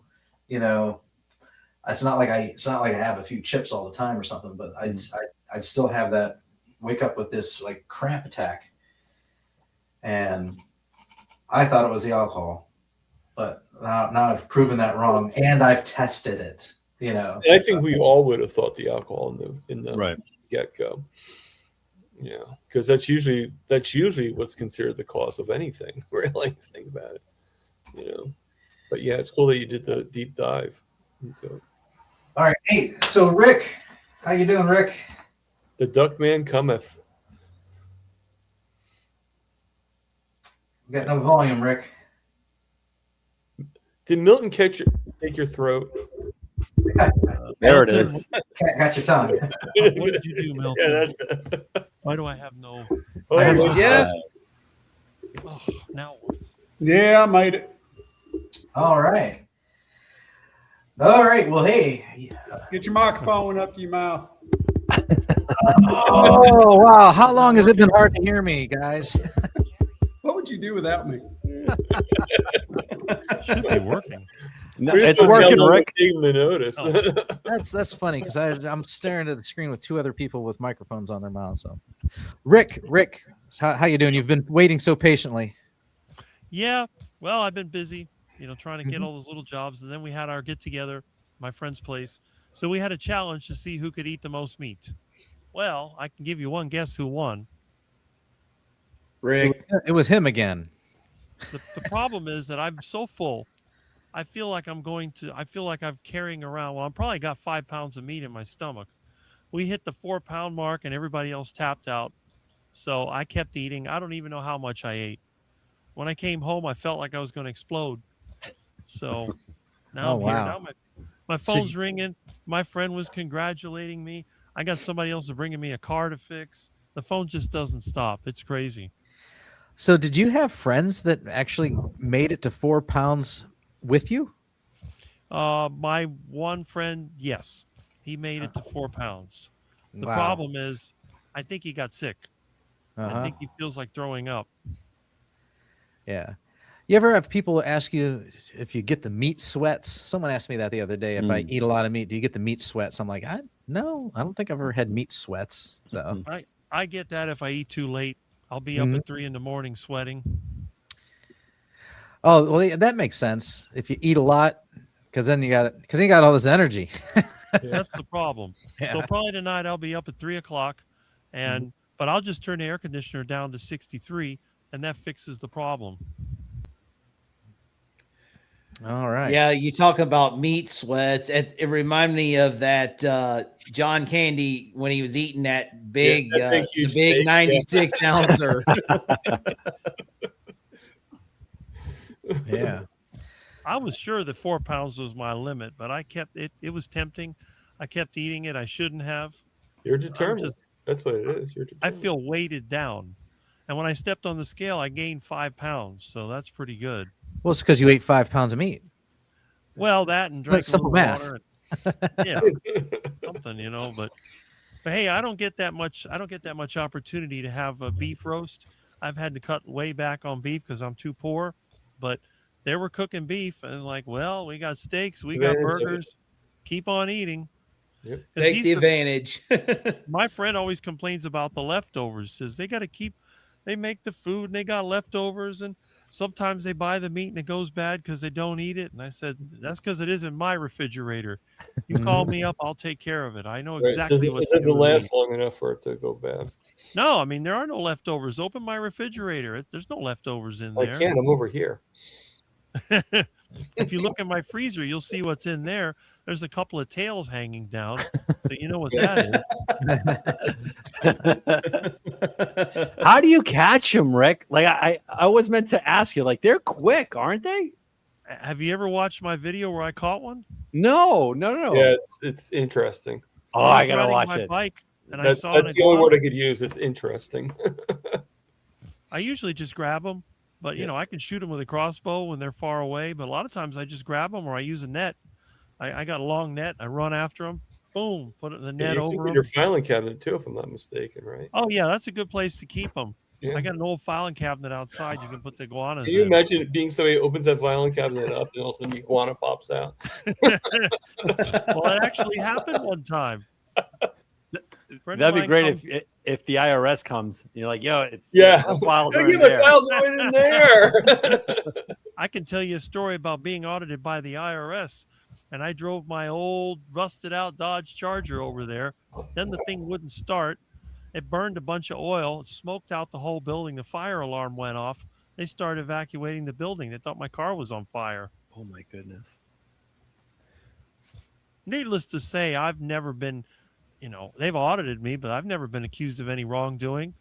All they got to do is look at my lifestyle. They know I'm not rich.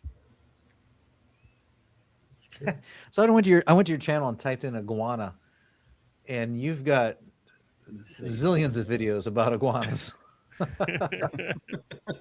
Well, he is the iguana king, right? So, Mhm. Well, I'm the only one in the carnivore space that does stuff like that. Everybody else, they're trying to look good. They want to look like, hey, look at me. I'm in good shape. I lost all this weight. I'm so healthy. I'm eating ribeye steaks and I'm living it up. And I'm digging through the dumpster, grabbing iguanas by the tail, chasing ducks and parking lot chicken, cooking on my engine, frying in a pot of lard. Nobody else does that. you are one of a kind. That's definitely. Plus, I'm the only one that laughs about heart attacks. How many other people you know in the carnivore community that had heart attack jokes all the time? Yeah, you rubbed on us already. And when you think of duck food, who are you thinking about? Rick. 'Cause now every time I go through Walmart, I'm going duck food, nasty duck food, fatten the ducks up. I bet this would be good for throw this. If we can shoot this over to Miami, Rick can throw it to the canal. I tell everybody, if you eat duck food, you're going to be breathing hard, waddling around, and quacking.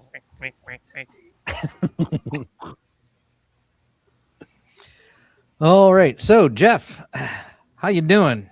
Inquiring minds want to know. You want to give us a summary? Yeah, much better. Much better. Yeah, last week, I wasn't showing it, but I was in a lot of pain last week. I've been hurting all day.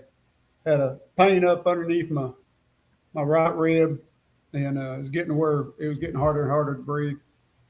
And during the podcast last week, it just got too bad, and I knew I had to get out of here. And so I bowed out. We shot over to the emergency room. It's I don't know, 35, 40 minutes away up in Stephenville. Anyhow, yeah, they rushed me in and did scans, and it turned out I had pulmonary embolism in both my lungs. Oh, wow. And then they ended up stabilizing me and sending me to Fort Worth. And they had to pump me up full of, they had to give me morphine and fentanyl to cut the pain enough to where I could get on the table for them to do the CT scans, because I couldn't lay down. It was just absolutely agonizing. In fact, the last 2 nights is the first time I've been able to lay down and go to sleep, because when I lay down, it just hurts too bad. But between the Norco and some time going by, I'm able to lay down again and get a little sleep now. But yeah, they stabilized me, sent me up to Fort Worth, and Fort Worth kept me for several days. And so they got me on blood thinners now, and painkillers when I need them, which I'm getting to where I don't need them. I'll take one tonight before I go to bed, just to help me get through the night, but that's getting better. I notice, I believe the blood clots are starting to break up. Starting to dissolve already, because in the morning when I get up, I still can't breathe very deep. It's still real shallow. And but as the day goes by, I'm noticing everything settles down, and I can get a little bit deeper breath. Still, if I go too much, or if I try to yawn or have an involuntary hiccup or something like that, it hurts like the dickens. Yep. I mean, it's just like somebody stabbing me in the liver with a knife. And but still, I can breathe better after I've been up for a while. And so I'm doing really good. Of course, I'll have a follow up. We'll monitor it for a while. But the prognosis is good. There's the clots are small enough; they're not worried about them breaking loose and going anywhere. That's why they're going to let them dissolve rather than go in there mechanically and remove them, which I'm thankful for that. Praise the Lord that I don't have to get tubed for something like that. I don't want to go through that. So I noticed early on somebody asked if it was due to my stem cell therapy. No, it had nothing to do with it, which I let them know about that, and they said no. No, what the deal was, it's a 3-factor deal. First and foremost, age and genetics. My brother was prone to blood clots in his legs, and that's where mine formed, was in the leg, and then it went up through the heart and then into the lungs, and he was prone to them. And so he was restricted from traveling. He couldn't travel because he couldn't sit long enough. But he didn't take care of himself. He didn't eat right. He was as big around as he was tall, and he did not take care of himself. And I asked the doc, I said, I don't get it. I mean, I lift weights, cardio, I have low BMI, I eat right, and I don't understand why this happened to me. He said, well, part of it's your age. The other part is you got cancer. Cancer promotes blood clots. Even though my cancer is very mild, it still promotes blood clots. And so that's what they're counting it up to is genetics, age, and my cancer. Right. But prognosis is good. I'm feeling much better. Yesterday, I felt good enough. I got on the tractor and went out and mowed the bar ditch. And today I did a little bit more mowing in the pastures. Tractor's doing all the work. All I got to do is climb up on it. So no big deal. And went to my granddaughter's ball game, and was excited watching her play ball again. So I'm doing good, and I appreciate everybody's prayers and well wishes, and the good vibes they've been sending my way. But old Geesy's doing pretty good. I appreciate y'all. Excellent. All right, good news. Well, Jeff, can you hear me? Yeah. I wanted to let you know I was really worried about you. I've been praying on it. I appreciate you. Very nice. How you doing, Pete? Doing good. Just got home from work. It was a long day, but here I am. When I saw Jeff come on, I had to get on. I wanted to hear his story because I haven't really heard anything. I just heard he was doing okay, but I didn't really know the details. Yeah. That was so. Well, there you go. So I knew he'd share it. I didn't want to share it on his behalf. So Some scary stuff. It just came out of left field, man. Mm-hmm. Yeah. One of them things. My grandfather, my mom's father, had pulmonary embolism, same thing, from his legs, and went to his brain. He was changing a light bulb on a step ladder in the bathroom. They thought he slipped, but I think that the blood clot went to his brain, and then he fell off the ladder and hit his head, of blood everywhere. But it wasn't that. It was he was already dead. It went to his brain. Yeah, he was only not much older than me. I think he was 68. Well, This was like in 1969. Like, I barely knew him because I was born in 62. Maybe it was like 1970 or 69.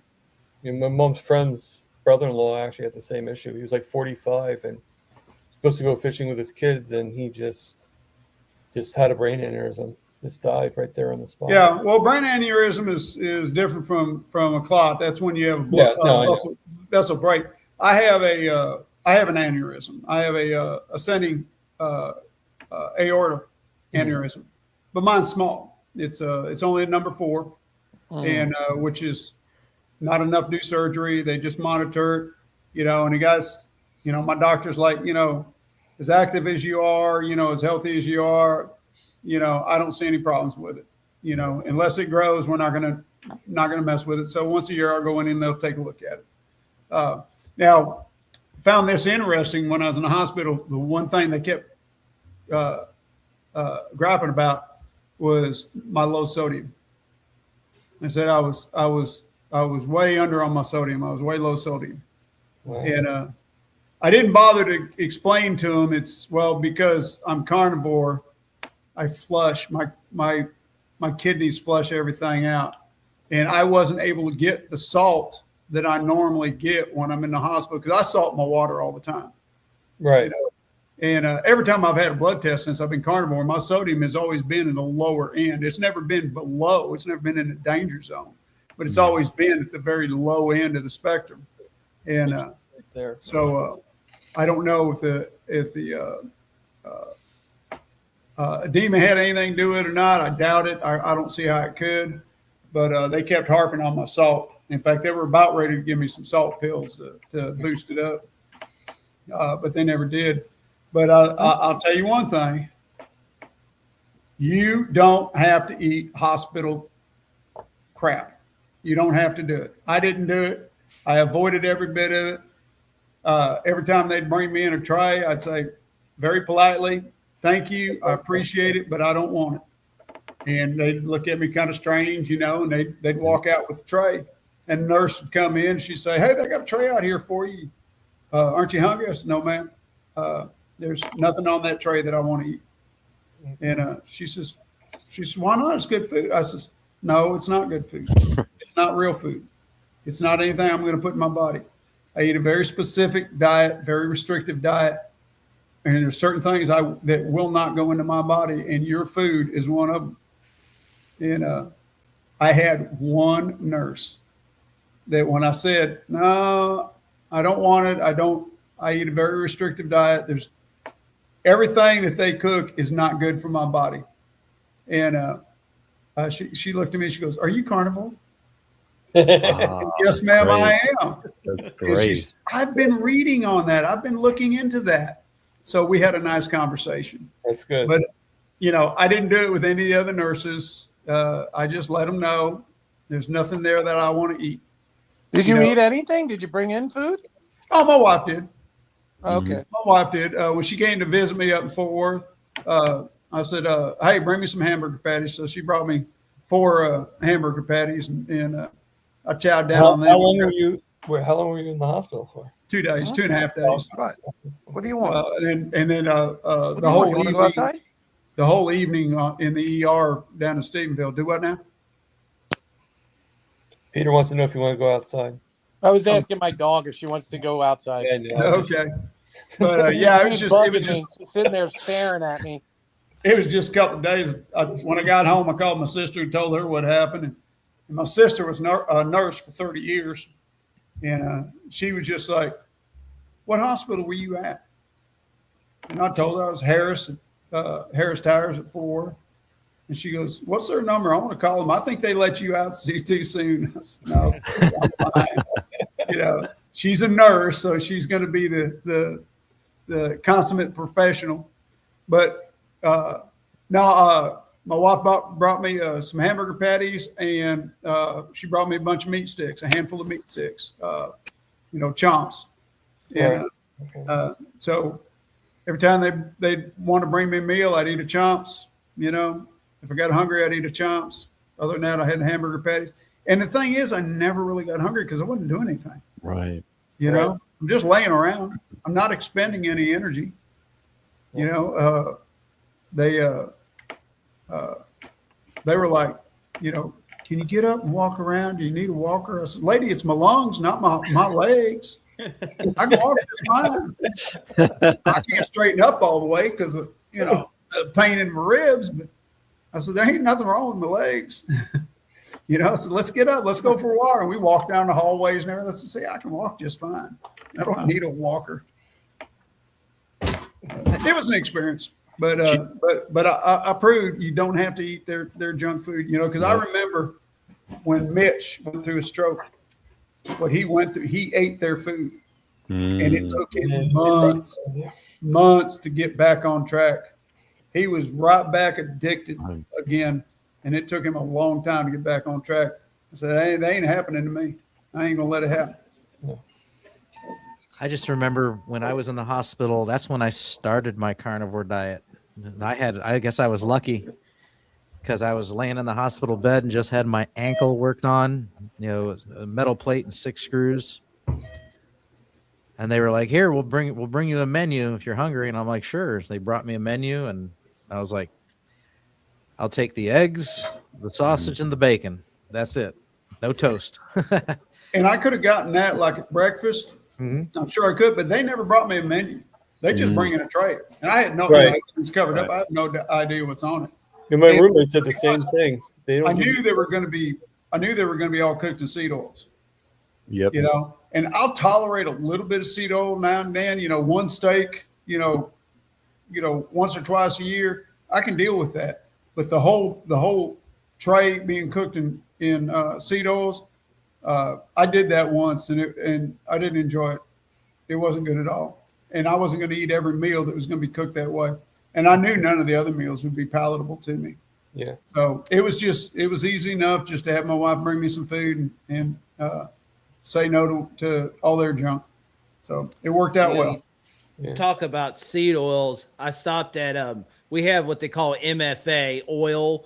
It's Missouri Feed Association, but they have an oil division where they have like those petrol where you go and you have a monthly bill where you get your gas at a station, 24-hour station. Right next door, there was it was like not a Knights of Columbus, but it was like American Legion Hall. And I was filling up and I can smell that fry stuff, and it made my stomach turn. I used to say, oh boy, that smelled good. Mm-hmm. Now it's like, oh my goodness, this stuff is disgusting. Isn't that something how when you cleanse your body, how it notices poisons, it notices toxins. It's just like, okay, for those that smoked, you didn't mind going in the smoky room. It didn't bother you, you know? Yeah. But I quit smoking in 1979, and to this day, I could be going down the highway on my Harley, and I know when somebody's in a car ahead of me smoking. I can smell it. I'm that sensitive to it. And so your body becomes sensitive to these toxics, these toxic smells. You recognize them for what they are. I mean, it was a couple of years, or the first year I was carnivore. I'd probably been carnivore 6-8 months.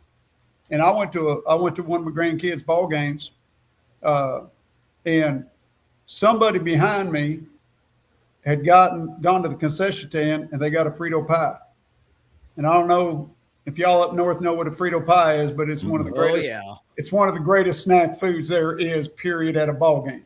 What it is, they take a bag of Fritos, and they split them lengthways, open them up, and they pour chili over them with cheese and onions, and you just eat it right out of the bag like that. And I mean, it's fantastic.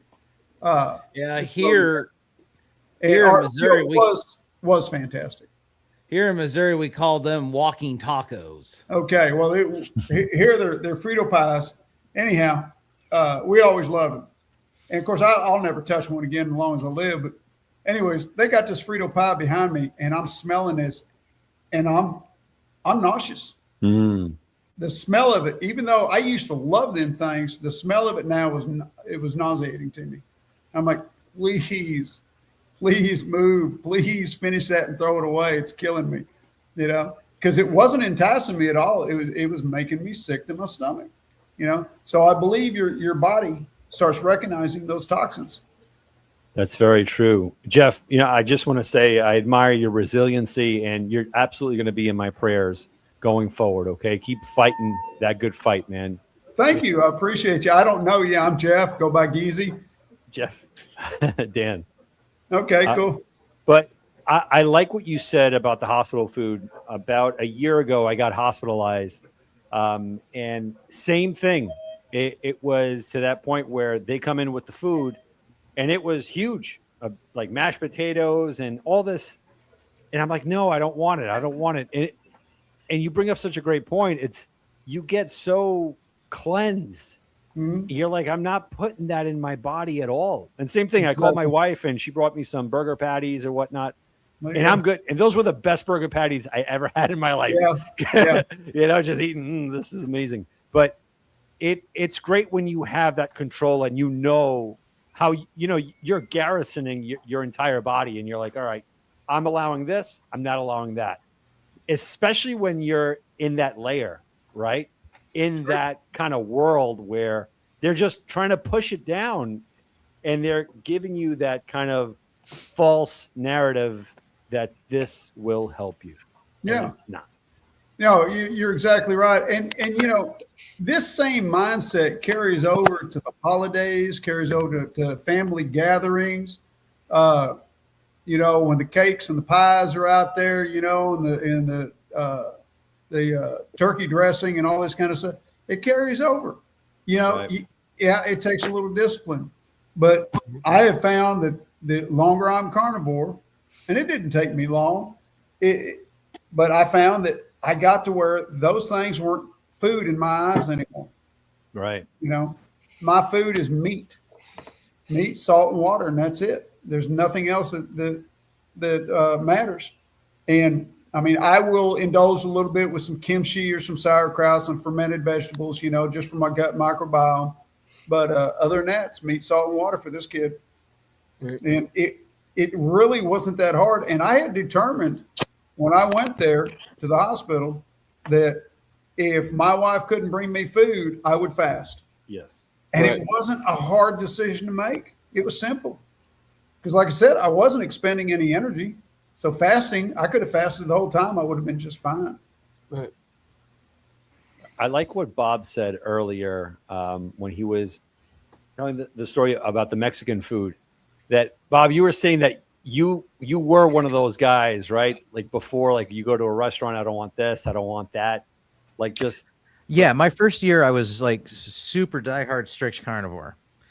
And that was the year that I reached my goal weight in 6 months. But for that first year, and then I stopped my weight loss because I reached my goal weight. And I also had a triglyceride scare. I got a video about that too. So that's another story for another day. And, but yeah, that first year I used to go to, I went to Texas Roadhouse and I saw them, coating the griddle with this oil. And I asked the cook, I'm like, what is that? Was that butter? What is that? And he's like, oh, it's rice oil. And then so when I ordered my food, I was like, I don't need any sides or vegetables. And I said, I need my steak not cooked on the griddle, just right over the flame. because I can't have any. I use the line that someone told me to say one time, that say you're allergic to seed oils. Right. Yeah. So I did. I was like, I'm allergic to seed oils. And they're like, oh, okay. And then like 2 minutes later, the manager comes to my table like, who's allergic to seed oils here? All concerned. They're like, Yeah. what's the problem with it? We'll be very careful. Like, she's all concerned I'm going to drop dead in her dining room or something, Right. And I'm like, so that I kind of like felt bad. And then I felt bad for kind of telling that fib, Right. And, but after that first year, and I hardly went out to eat at all that first year, once in a while. But then the second year, I got wife and kids, so they start to wear you down a little more, because they don't get to enjoy going out because I'm a boring carnivore, Mm. And I'd reached my goal weight, so every once in a while, be a good dad, take the family out to eat, and I'm happy with the way I compromise, but I no longer ask what's it cooked in, and I no longer say, trying to get them to slide me extra meat in lieu of the vegetables or something. They don't want to do that normally anyway.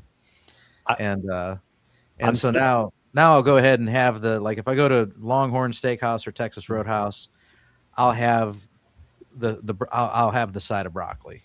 I'm just like, it's just keto. I mean, I was keto before I was carnivore, so it's just I revert back to keto for that one meal, and then the very next meal, or the very next day is, for me, it's the very next meal depending on when I go. I'm back to carnivore again. And then that might be the last plant I eat. The only plant I eat for the next 2 to 4 weeks, Wow. So That's great control that you have. I'm still that guy. Mhm. I'm still that. Like, whenever we go out to like restaurants or whatnot, I'll use that whole, I'm allergic to this. But what I've noticed is, even though when I go out with the family, I'm not compensating, right? Like, sometimes there's times where I don't order anything. I'm just there, and I'm actually enjoying, not that I didn't before, but like, I feel like I'm more in tune with the family, with the conversations of what's going on, knowing that sooner or later they're going to get to my point at dinner when they're done. So I'm like, I beat you to it, once we get to that certain point. But no, I hear what you're saying. Is I feel like, to me, I need to get to a certain level before eating anything outside of what I'm normally at. Kind of like Jeff, you're very strict, aren't you? Yes, sir. Yeah, Very. that's how I am. Yeah. Yeah, and it's one of those things. It's my choice. Yeah. One thing we don't do is we don't judge anybody else's choices Exactly. around here. Absolutely. And I fully understand Bob and where he's coming from, and it works for him. I choose not to do it simply because I am a carb addict, period. And I have given up every addiction I've ever had, every single one. Okay. I used to smoke. I gave that up when I got out of the Army. I dipped Copenhagen snuff for 33 years. I gave that up when I turned 50. I quit coffee. I quit tea. I have no more addictive substances. The last addiction I had was carbohydrates. And I have learned from quitting every addiction I've ever had that if I go back and touch it one time, if I was to go back, and I would love to smoke a good cigar. I would love to smoke a Havana cigar. Okay. But I know if I do, I'll be hooked on tobacco all over again. I can't touch it. And so I treat it like it's a drug to me. And I know that if I have it, it's going to addict me again. And so I just stay away from all carbs as much as possible. And when it comes to the seed oils, so I haven't been too concerned about seed oils. If I go to a restaurant, they cook my eggs in it, I don't sweat it too much. I will ask them if they'll cook them in butter, and they usually will. But if I'm having a steak, like he was saying at Texas Roadhouse, I love Texas Roadhouse because I can get them to cut me a 2-pound steak, custom cut just for me. And I didn't know they cooked them in seed oils until he told me. Well, I noticed Carrie had a video. Carrie Mann had a video where he went and he asked them, please do not put it on the griddle with seed oils. Just cook it over the open flame and that'll be good for me. And they did that for him. And so next time I go, I'll ask for that. But even if they did cook it in the seed, that little bit ain't going to hurt me. I'm not worried about it. You know, it's the carbs that I sweat the most, that I don't want to mess with. And I had an experience last month when I went down to College Station for a reunion. And at the hotel, they had the morning breakfast at the hotel. And so I went through it. They had sausage patties. They had scrambled eggs. So I just loaded up on sausage patties and scrambled eggs. And the sausage patties were probably full of grains, full of sugars. Everything was cooked in seed oils. The eggs were probably powdered eggs. I don't know. But I do know for the next couple of days, my body did not do good. I was not feeling good at all. And so next time I'm at a hotel, I won't be indulging in their breakfast anymore, you know, because there was too much junk in that. Now, it didn't give me any cravings, but it did not, but my body did reject it. It didn't like it. So, because, you know, they're cooking up the cheapest junk they can find, and it's going to have all kinds of fillers in that sausage. And I should have known better. I was hoping they were going to have bacon, and they did. They just had sausage. So. But lessons learned, you know. You know, forget the mistake. Well, without the mistakes, we don't learn anything. You know. True. This comment here that Bob put up from Sandy, IHOP, you got to be careful with IHOP. I did not know that until I was at Del Rio, Texas, when we crossed the border at IHOP, and one of the good friends, his name is Patrick. He says they do put a little pancake batter in the omelets. Like, yeah, I heard the same thing. Oh my goodness! So I had to be careful not to do that. I'm like, man, a good omelet sounds good. And when he said that, I'm like, you broke my heart. Yeah. Oh And my goodness! You know, eggs you think is like safe for you. You know, Right. Yeah, I found that out too. Everyone went to IHOP, and I got like an omelet, and then I found out that the omelet eggs have the batter mixed in with it. Oh my goodness! I didn't know. I didn't know it at the time. Crazy. It's giving like more rise or something, like make it puffier. Or something. Make it fluffier is what it's about. Yeah. And see, something like that seems to me like that should be listed on the menu. Yes. Right. You're absolutely right. You know, when you are taking away from the natural egg and you're adding something to it, people should know about that. Well, what if someone had like a gluten allergy? Yeah. Exactly. You know, you got to know what you're eating. Like our eggs have pancake batter in it. Well, if you have a gluten allergy or some sort of allergy to wheat, that could be a problem. Jeff's thought process right there. You know, for that reason. Yeah. So yeah, that's the way I was my first year, and since then I'm still, like I said, mostly carnivore every day of the week. You know, just every a day here or a day there. Not every week, but like, you know, say maybe a couple days a month or something. You know, I might deviate a little bit, but I don't think it's a problem also, because I do strongly believe in you know, keto and animal based diets. So I always say I'm a student of Dr. Berry, you know, and he has the proper human diet spectrum. Right. You know, the way he likes to word it is that he believes humans are a low carbohydrate mammal that can eat from 0 to 100 carbs a day, depending on your personal physiology. You know, so where you are on that spectrum can vary from person to person. Very true. Very true. I like to word it as, I think, you know, the term hypercarnivore means you get 70% or more of your food from animal products, right, by definition. And so the other 30%, you know, can technically come from other sources. So I always say that I think you should eat mostly meat, and if you want to occasionally have a single ingredient whole food that you can find naturally out in the wild that God or nature provides, that's fine. But if it's man-made or processed in any way, then I try and avoid it. So RFK Jr. says, eat real food. That's the way he words it, you know?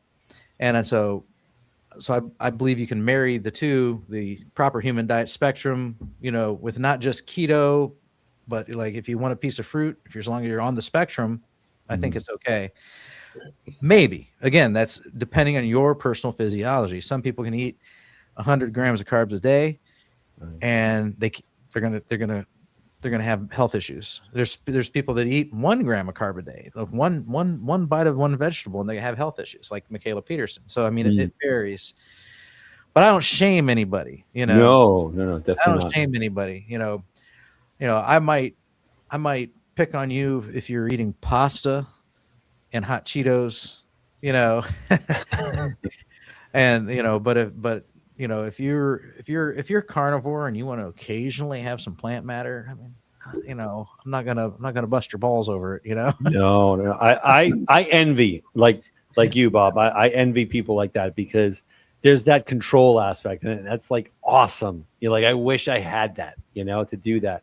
But I'm on that other side of the spectrum. It's so difficult. Like I do want to have an apple. Like I want to have a whole food, something just one day or whatever, but it's not calling me, not only that, I know the repercussions, what's going to happen. To me, it's like it's a gateway, right? Because I've tried it like with keto. It's not calling you now, but if you ate an apple, then it's going to keep calling you. Yes, exactly. Well put. One bite. Exactly. Yep. Yeah. Just Jerry asks, in your opinion, I gave 1 stick of LMNT to someone I work with, and they said it made their heart hurt. What do you think caused that? And that depends on their electrolyte balance. It could have been the potassium. So, if there's someone like me that's got some kidney disease, and they could have kidney disease and not know it, because it's a silent killer. You can get into stage 5 and never have any symptoms. I don't have any symptoms, and so if they got a sudden rush of electrolytes that they can't excrete right away, that would be it. So either that or it was salty and it was in their head. So if they're a if they're a sad eater, odds are they consume a lot of processed foods that are loaded with sodium. Mm-hmm. Right. So they loaded with sodium. You take something like LMNT, with as much sodium as it has in it, that could put them over the top. Not to mention the potassium and the magnesium. Yeah, that's that you want something like a sodium supplement like that. You want that for people like us who are flushing out our sodium all the time. That's why I was low in the hospital sodium, because I wasn't getting enough sodium, because I'm flushing it out constantly. That's one of the, if we have a downside, that's the downside of being carnivore, is that we do flush electrolytes. All right. I don't know if that's true for everybody. Well, and it's probably not, Rick, but it is. It does seem to hold true for quite a few of us, especially at the beginning. It does for me. I think electrolytes are definitely key at the beginning as you're becoming fat adapted. But for me, like I used to take them, but I don't take them anymore. And I know of other people who they used to salt generously. Now they don't use any salt at all. Yeah. After being carnivore for several years, they stopped salting. Yeah. I still salt my food generously. I salt my water because I know I'm always low on sodium, and I will take an electrolyte supplement when I'm working out in the heat all day, when I'm doing a lot of work. Because I know I'm going to be sweating a bunch. Yeah. I mean, I'm actually salting my water a little bit more now because I'm taking those pills for my edema that I have. I'll be right back, guys. I got to go put goats up. Okay. Cranky Carnivore Cutler. By the way, I have like 13 starred comments from an hour ago. Yeah, I see. Yeah, we're eventually going to get back to. But these are current. Yeah. Michaela Peterson is now able to eat some plants without issue. I did see that. I heard, though, that she had some issues and ended up, like, she did have no issues at first, but I found that I heard that she actually did have some issues, and she's back onto the old meat again. I don't know if I heard that right. Possibly. So when she had some plants and didn't have any issues, that video was at least 3-4 weeks ago. Right. So things may have changed since then. I haven't watched a Michaela Peterson video in probably the last month. Yeah, but I do remember that she was now. I just heard that my part recently, like within the past couple of days. So, yeah, gentlemen, right. I got to call it quits. It was a pleasure meeting you, Bob. You know, nice everybody. You, Dan. I'm Dan. Definitely, without a doubt. Have a great night, everyone. You too. Come back next Monday. Ellie, Thomas. Later. We'll see you. All right, very nice. Yeah, I've seen him in the chats before. It was nice to put a face to the name. Yeah, and I went over and I subscribed to his channel too. He's pretty up and coming. So yeah. It's this comment here I thought was interesting. Latro Genie Weil. Our brainwashing about what is healthful is a tough one. Yeah, that's kind of one of the things that one of the reasons why I kind of became obsessed with this lifestyle is because it runs so counter to everything that you were taught growing up. I just turned 50. The first 47 years of my life, I was told, eat this. This is healthy. It's come to find, and don't eat this. This is bad. Come to find out that in reality, the bad is good and the good is bad. It's amazing. So, I mean, technically, you think about it, pretty much every one of us is N equals 1 experiments on each other, on ourselves. I think it's probably the biggest N equals 1 experiment. Quack. He's a 42-year experiment. This is also true. Magnesium is hard to get from food, especially carnivore. Magnesium glycinate chelate is my main pick, but use chloride and L-theanate too. Yeah, I have a complex.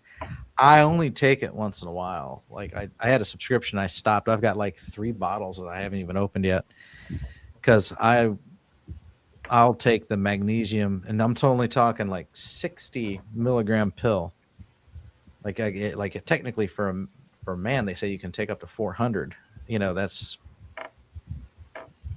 it 60? I might be doing the math wrong. Yeah. Or is it 80? I don't know. But anyway, I don't even take them anymore, except like a few days a week, I'll take one of them. So that's my only electrolyte that I'm taking. And I probably don't even need to, because my magnesium always runs high too. But again, mine's, I got the kidney disease, so it's a unique situation. Going back here, Thomas, you care to share? How'd your interview go? Remember, you were nervous about it. Okay. Yeah. So I interviewed 2 people a couple days ago, and they actually one guy came in, the other one was a virtual interview. Mm-hmm. And they went pretty well. The 2 from yesterday were no-shows. And then the one today never gave me a time of when he's coming. So I ended up okay, I need to know when you're coming. And, so I just canceled him out. And so I think I'm going to go with one of the candidates from 2 days ago, which ends up that he actually is looking to be carnivore. So I thought that would be pretty good. That, I don't have somebody trying to convince me not to be carnivore, But he hasn't answered my texts yet, so we're still on the edge with that. So if he doesn't answer me within a couple days, then I'm just going to go back and look some more. Yeah. All right. So it's an ongoing battle. Yeah. It's a process. So yeah, always. All right. Rockin' Coach Amy asks, how long ago did you start the channel? So I had to go look. You were talking before about all that when you were starting it. Yeah, I started this channel, and it was on August 15th, 2023. So we are going on 3 years. Wow. So, but I was slow to roll out some content. So it's hard. Yeah, I was a perfect. I'd record a video and then be like, I don't like that. I practice a lot. So, and then in my talking head videos, I wear a tie. My Monday nights is casual. I just wear a shirt. I would take the shirt off, and for all I know, I had it on last Monday too. Bacon Runner says today is my second carniversary. Awesome. Congratulations. Awesome. Very good. Yeah. Oh, yeah. You know what, Jeff? In another couple weeks, we have to have our 3-year anniversary show. Yeah, I believe May 9th will be my carniversary. May 12th will be mine. And Wow. yeah. So this live stream on YouTube started off, our first episode was our 2nd year carniversary episode. And before that, we were doing Zoom calls on Mondays, and we decided to switch it to live streams instead. And I think we made a good decision there. So I think so too. yeah. And Rockin' Coach Amy says, in my opinion, live interviews is easier. Yeah. It's easier because you just do it, and when you're done, it's automatically posted. Yeah. I get it. Like with the 2 that I've done, it's like editing any other video. Like you record it, you watch it, you edit it, you spend hours on it, before you upload it. So the live would be easier. So, like I said, I'm still tossing that around. But Saturday evening interviews, like at 6 p.m. Eastern time. And I'm not fixed to that. We got some flexibility based on your schedule. If you'd like to interview and we're probably going to have some crossovers and stuff like that. Right. Yeah. Like sometimes I'll get a guest, like look at Bob, Mm-hmm. Not you, but Butter Bob, Mm-hmm. he had to do 7 o'clock. Mm-hmm. Yeah. Yeah. So there's going to be some crossovers every once in a while, because I try to accommodate my guests as much as possible, within reason. Like the last guy, the reason why I had to cancel last week, like the other day, is because he wanted me to do Ireland time 4 o'clock. And I'm like, that's no, I normally work at that time. I'm not gonna tell my boss, hey, I can't work today because I got to do one of my lives, like he's already accommodating me as it is, Yeah. So anyway, she's not watching this now because she's live streaming. Yeah, I actually have the tab. She has like her own panel. Yeah, but I'm gonna go when I'm done here. I'm gonna go over there and I'll tell her my favorite color. But Kelly, you gonna do that yourself, or you want to tell me so I can tell her? Red. I'll be going over there too. So Kelly's is red. Jeff, do you have a favorite color? She didn't ask for mine. She will. Yeah. Well, she's making a carnivore community blanket. She's crocheting. Okay. And each color represents someone in the community. Yeah. My favorite color is camouflage. Camouflage. Okay. Yeah. We'll make it easier on her. Why don't we? Yeah, I told her mine was plaid. And it don't matter what form of camouflage. Camouflage is just my favorite color. Actually, I said chartreuse, but she couldn't pronounce it. So. Yeah. All right. Well, if I have to use the restroom, so if you guys could just carry this for the next moment. Sure. I'll be back in 2 minutes. We'll count the minutes you're gone. There's nothing more interesting than count. 1. Just kidding. I do have something interesting. Well, and it was my choice to go because my dad had AFib. He passed away. It'll be 7 years this year.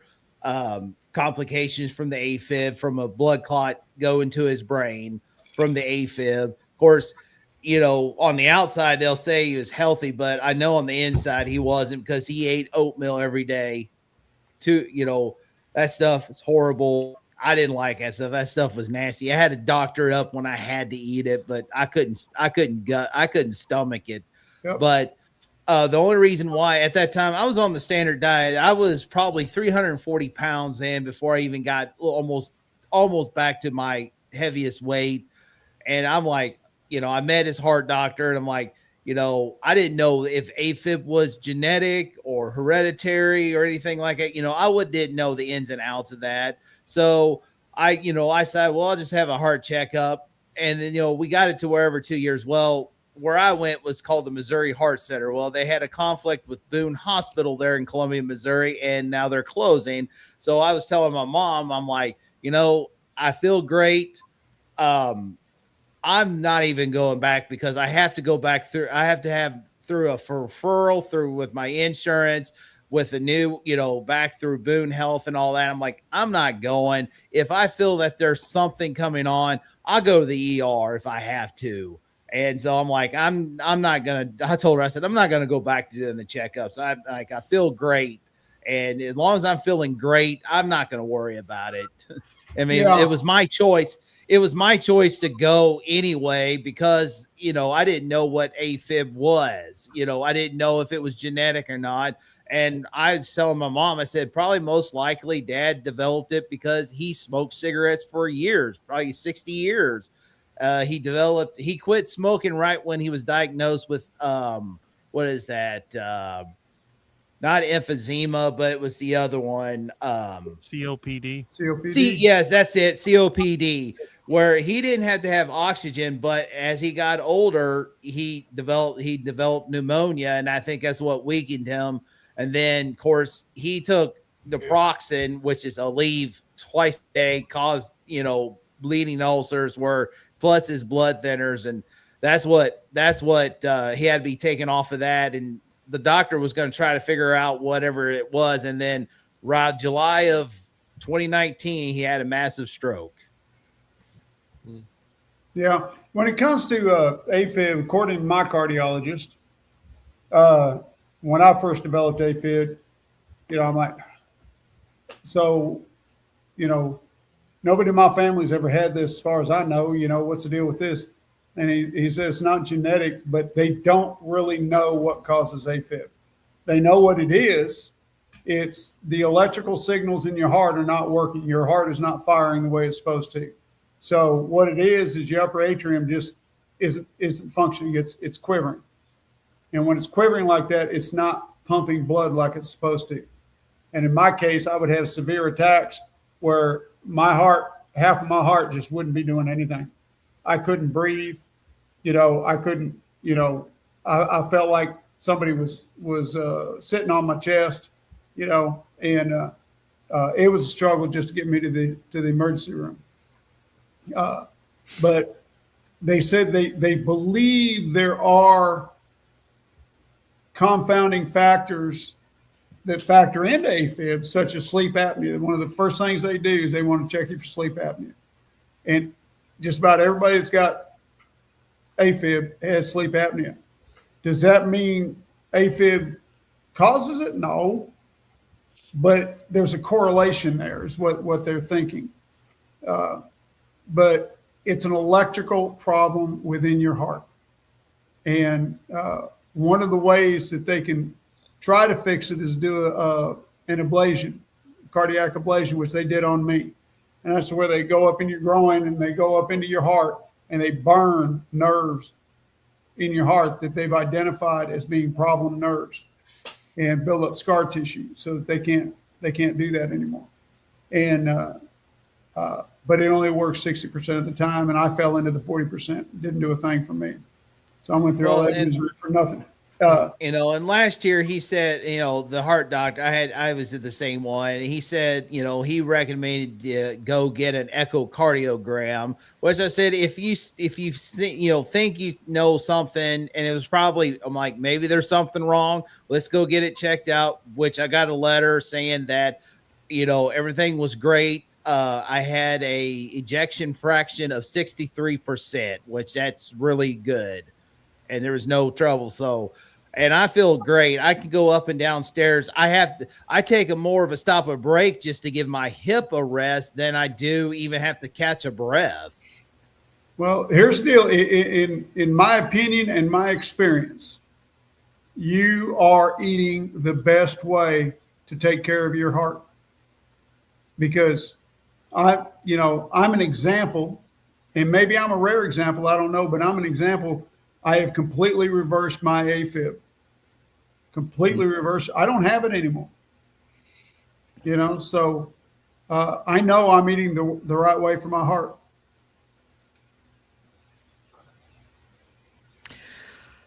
Yes, very good.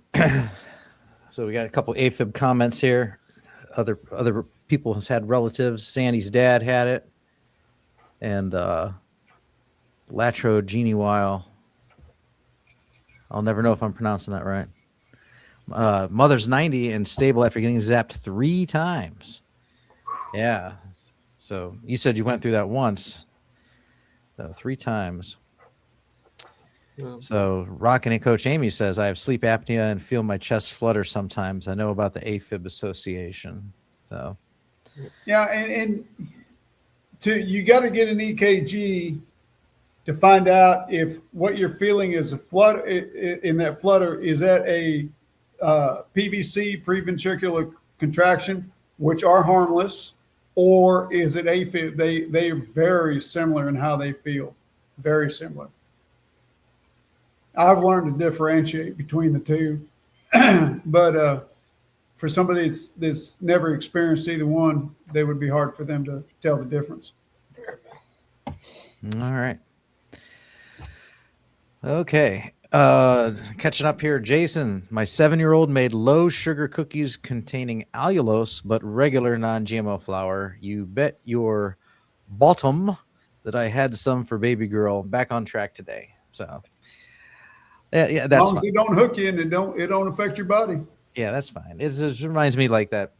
I said I keep saying I was strict that first year, but there was one incident where my wife made some pumpkin bread and it was my mom's recipe.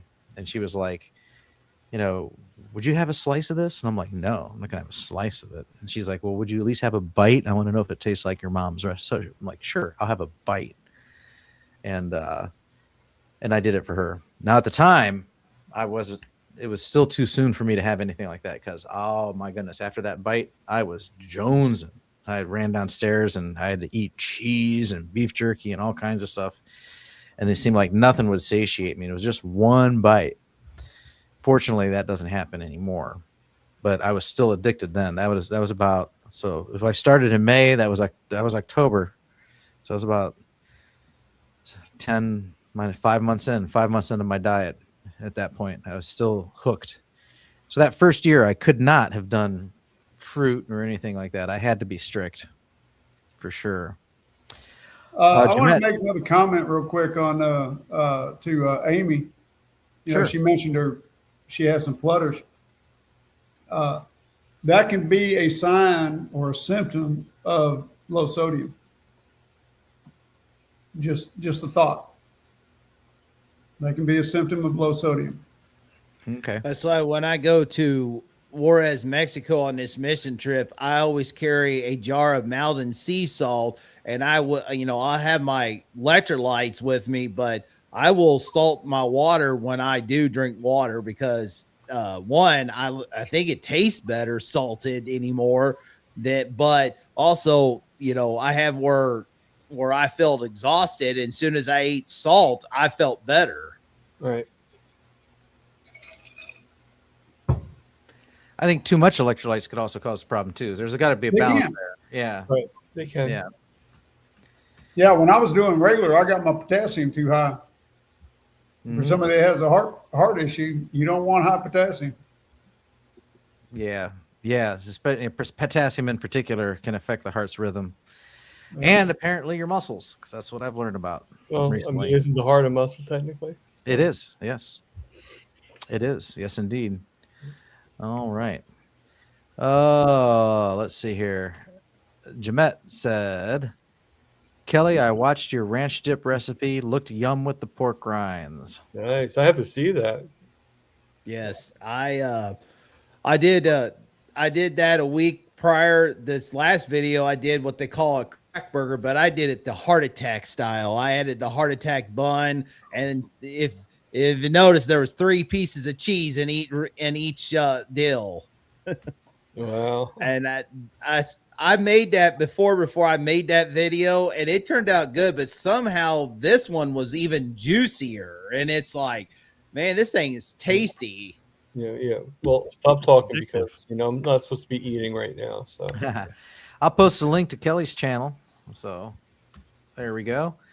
And I posted one to Tom's earlier, and so let me get Rick's charger Hey, you mopar. can't forget Rick's, and Milton's channel too. You have to get that. Well, Is the that funny black part bean? on that crack burger one, because the original recipe called for Hidden Valley Ranch packet, and I said, don't use this stuff. This stuff is garbage. It's got MSG in it. It's got MSG, and it's got maltodextrin. And I just tossed it, but it landed perfectly on my counter. I meant to throw it to go get it away from, and it just landed. I guess it landed on my counter so perfect. You can't make that stuff up, right? I dare you to do it again. All right. Amy says, I've been having extreme exhaustion and joint pain. I think it's stress. I would come on, but just need to lay down and wind down. If I come on, it won't be till 11. And she recently just said she's got to run. She's going to say hi to Barb and then turn in for the night. Yeah, I'll probably go over to Barb's after this. Yeah. Just say hello. Right now, it looks like she can only do 6 people on her panel, so she has 5 out of the 6. I had a margarita with Tajin on the rim and a steak with compound butter and had an attack. Leg muscles contorted, twisted, scared me terribly. Oh, wow.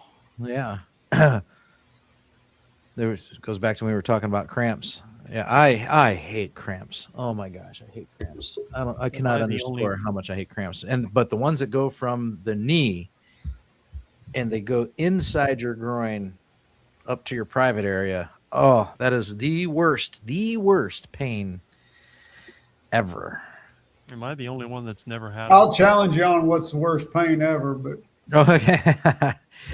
Well, that's the worst pain I've ever had. So breaking my ankle wasn't as bad as that. I wonder how I've been able to avoid them. I don't know, but good for you. 40 years of heart attack diet. That's right. Whatever it is, I hardly even use any salt. Oh, you're going to get cramps. I've never had one in my life. No Charlie I horse. never really had any. That's the most common one. What's that? I never had any cramps since I went keto or carnivore, but I had before that I used to get them every now and then. But if I needed, because I always need to put like lotion, which I use tallow for my lotion, like on my legs because they get dry. And I went, I have to alter myself to do the right leg because of that hip. Ooh, you talk about cramp. Where I bent over and cramp. I was like, oh, I had to straighten up that one real quick. I would wonder, Rick, if it isn't because of the fact that you've been carnivore for so long, for most of your life, you haven't done the damage to your body that we have. It's probably it, yeah. We've had a lifetime of tearing our bodies down. We've broken them down. We've damaged our bodies beyond repair in some cases. And so I tend to think you've had a well-oiled machine for 40 years. We had the wrong oil in our machines. But it could be. I'm the only person I know who's never had back issues either. Exactly. Right. Exactly. So you don't have the issues that those of us that practically destroyed our bodies with carnivore. And this is why we love carnivore so much, because it's been a saving grace for us. Right. It's brought us, many of us, we felt like we were 1 foot in the grave. And now we feel great. But it's ironic because I was trying to give myself a heart attack. Yeah, I know. Yeah, because sadly is I'll be 48 in July, and I feel better today. Granted, even though I got a bad hip, I feel better than I did in my 20s. In my 20s, I smoked almost 2 packs of cigarettes a day. I ate a lot of sugar and stuff like that. And probably my mid-20s is when I discovered that I was over 300 pounds. I usually hovered, this is the first time I ever held my weight. And I'm back at my high school where I graduated 280, 286 is where I graduated. 40 waist jeans, 2X shirt. That's what I wore when I graduated high school. And I held that for a few years. And then all of a sudden, like mid 2000, like 2004, that's when I started gaining weight. That's another thing I never did. I never gained weight. Right. I think Yeah, you're you right. kept a healthy metabolism for so long. Yeah, You're it right. sort of proves what Jeff is saying. You know, Oh, it's what he's saying makes sense because like you got a piece of equipment that's been well maintained. It runs and it keeps on going. You got one that was abused, you got to rebuild it. right? Yeah, and Yeah. that's what most of us are doing. Like you, in your youth, you stopped it. You started maintaining yourself. Yeah. The rest of us, it depends. Like for me, it's like just 2 years. I tried 5 years ago, but it's just now that going on 2 years where I'm maintaining myself versus, what's in the past. Right. Couldn't say it better. Yeah, I went from, like many of us, before I started Carnivore, I was 66 years old and I felt like I was 86 years old, with one foot in the grave. I was just waiting on death. I was just so miserable, and within months of being Carnivore, just months, things started reversing so rapidly. And within a year, I had reversed so many issues. Like I said, I was off all my heart medication. I had lost, 50, 60 pounds. I'd lost 50 some odd inches off my body. And I went from feeling like I was in my 80s fixing to die to now I feel like I'm in my 40s with a full life ahead of me. And even when I get something like this embolism that hit me, it doesn't worry me. I'm not afraid of it. And I know that this has nothing to do with my diet. It's a factor of my age and what's going on with me. But I know, okay, I've got cancer. No big deal. For one thing, I'm a Christian. I put all my faith in Jesus Christ. So I'm not concerned. My path is already laid out and I'm not concerned about that. But I also know that I am eating the absolute best way to fight all diseases, all metabolic diseases, whether it's my heart, whether it's my cancer, whether it's my lungs. I'm eating the best way I can. My primary care wanted me to go get a CAC scan score, whatever it is. Right. And I said, no, it's not going to change anything. Right. Because even if I go get a calcium score and it turns out I've got calcium buildup, what are we going to do to change that? Nothing. I'm not going to go back to eating the way that caused that to begin with, because I didn't develop that by eating meat. I developed that by eating sad. Right. And so what's the point of me even going and getting it when all it's going to do is tell me I've got something or I don't got something, but it's not going to change my life. I'm not going to change anything that I do because I already know I'm eating the proper human diet. I'm eating the best way I can for my body, for my brain, for my overall health. Right. I know Rick, I think it was one of my lives, or I can't remember. I know Rick mentioned, it's like, I don't know how you can walk. I don't know how you're walking with a bad hip. I don't know myself because they one orthopedic specialist diagnosed me with, a vascular necrosis. Most people, if they were diagnosed with that, they're in wheelchairs. And the only thing I'm thinking of is, as like before Carnivore, I'm going to be doing a 2-year anniversary video, and I won't be able to go into the department where I made that crucial decision, but I'm going to make a little video and point that this was the department where I made that crucial decision to go Carnivore, took it day by day. And that's where I was debunking it. I'm like, this Carnivore diet, there's no way. There's, eating meat. There's no way. I felt hopeless. Like I was gaining weight. And this is when I was on keto. And like that for lunch, I had 6 burger patties from McDonald's. And I was like, you know what? I'm hungry, but I'm going to debunk this stuff.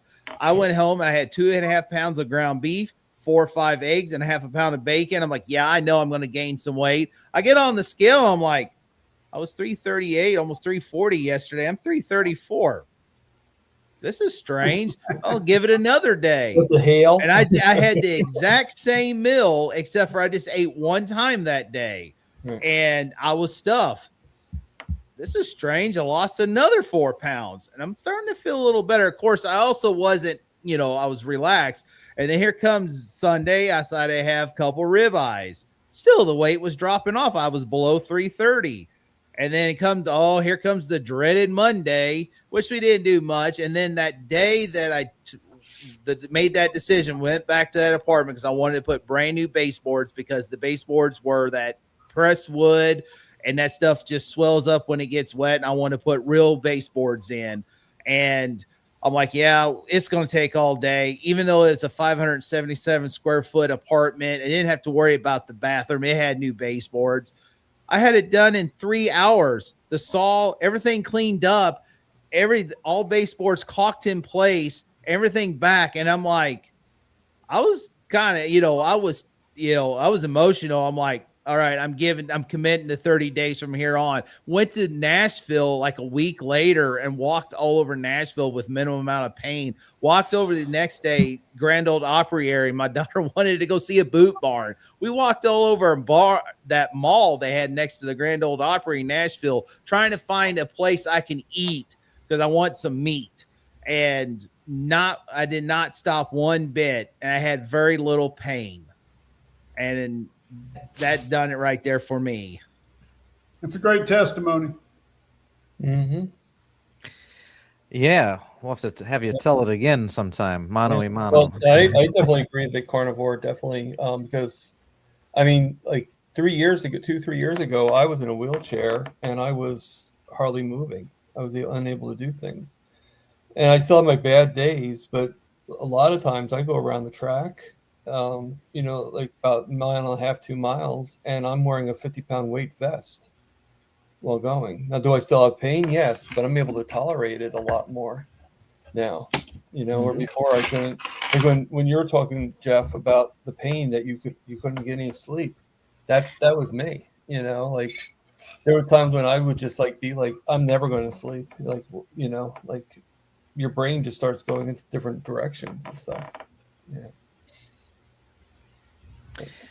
So, in the answer to the theme, Kelly, does the carnivore diet eliminate your dangerous fat? Most of it. Most of I may it, have a little bit of it, but most of it's pretty much gone. I don't think and who knows? I may not even have no visceral fat inside around my organs. I may have just a little bit of fat because I always, they always go by this BMI, body mass index, and they go by your height. And this is what your weight should be. And to my opinion, I think, it's bogus. I think we all are individuals. Some of us may be stocky. Some of us may not be as stocky. Rick, maybe, Rick's 6 foot, 6'5", 6'6". Yep.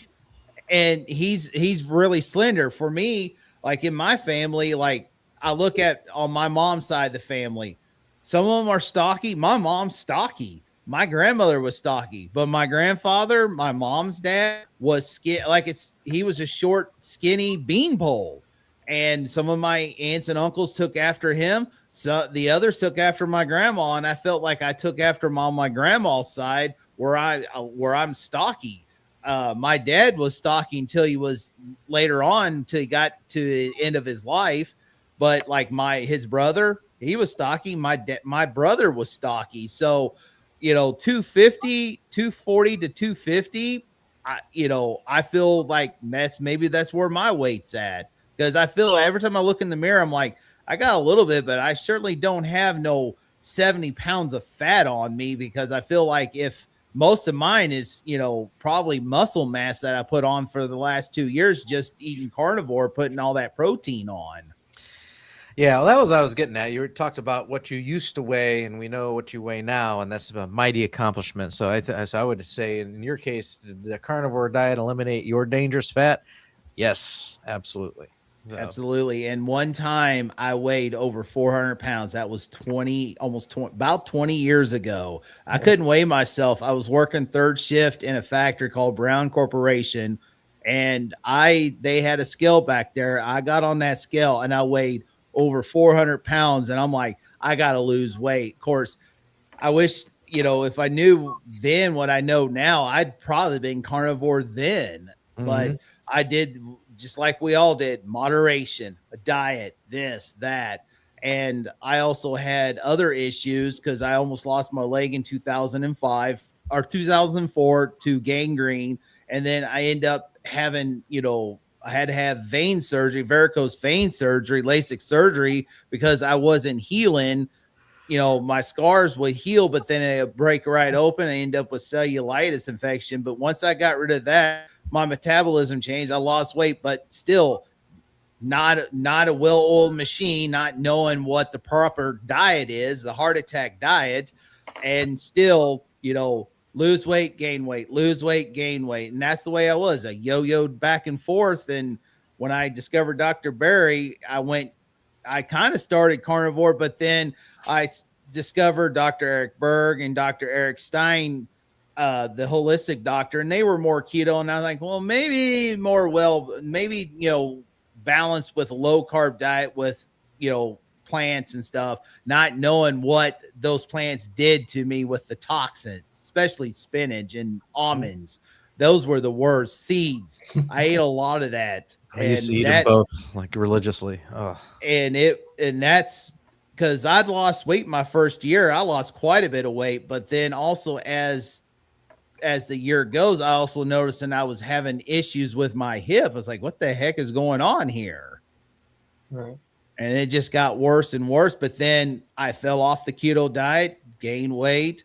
And then where I was trying to eat the best after found out, those keto treats and keto cookies and breads and stuff, found out that this is not keto. And I tried to stay clean keto and I just gained weight. The weight just kept on coming on. And I'm like, oh, this is hopeless. But then I'm like, you know what? I'm going to give this a shot, even though I feel like this is bogus. And then, boy, it proved me wrong.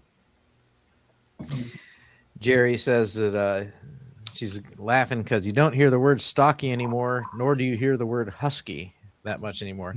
Husky is when I was a kid, I was called Husky. I was a husky boy. Yeah, I heard it all the time at my old job because we had to refer to the big kids like that. It's just part of them.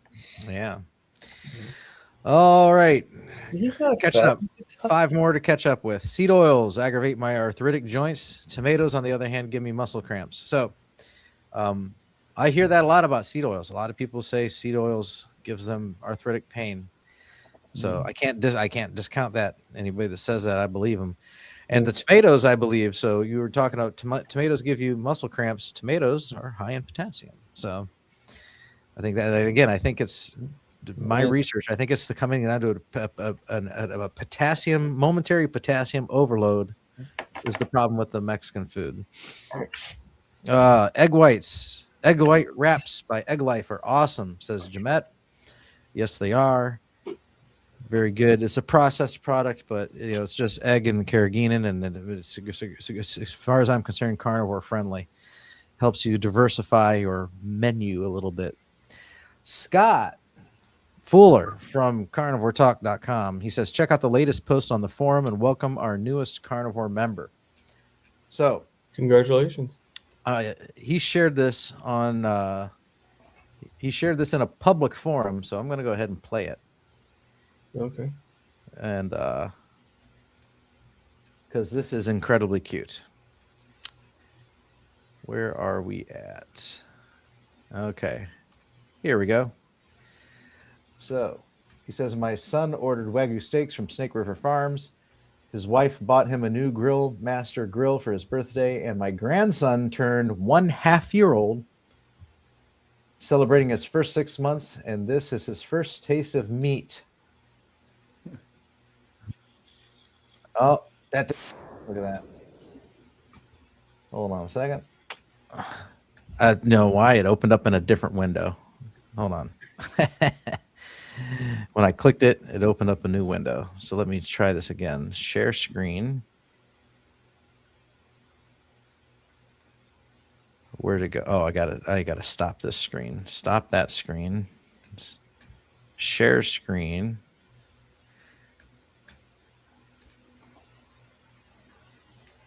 All right. Here we go. So come on. It's a piece of steak.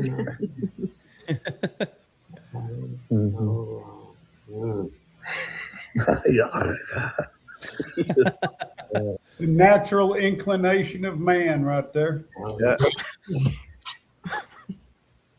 Okay, what is it? A bite. Don't let him get swallow you. Darn it, Dad, give it to me. Cookie, come on.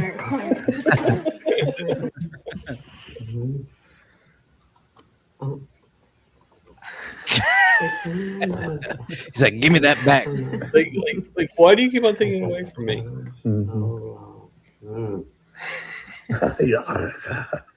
He's just gnawing down on it. His tongue kind of want to. Is that cute or what? That is. Okay, what is it?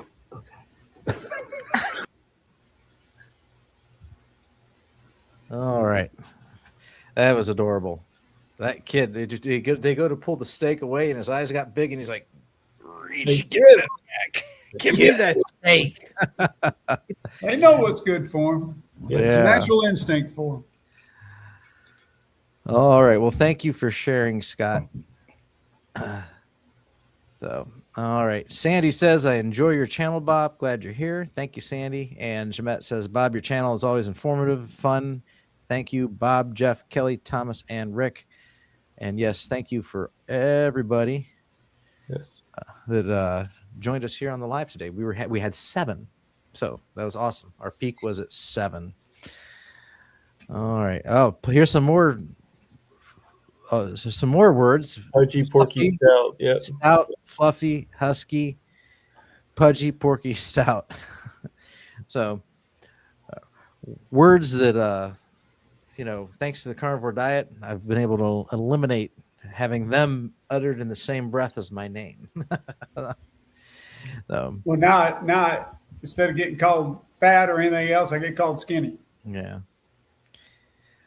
I've Latro never in says my life been called skinny before until now.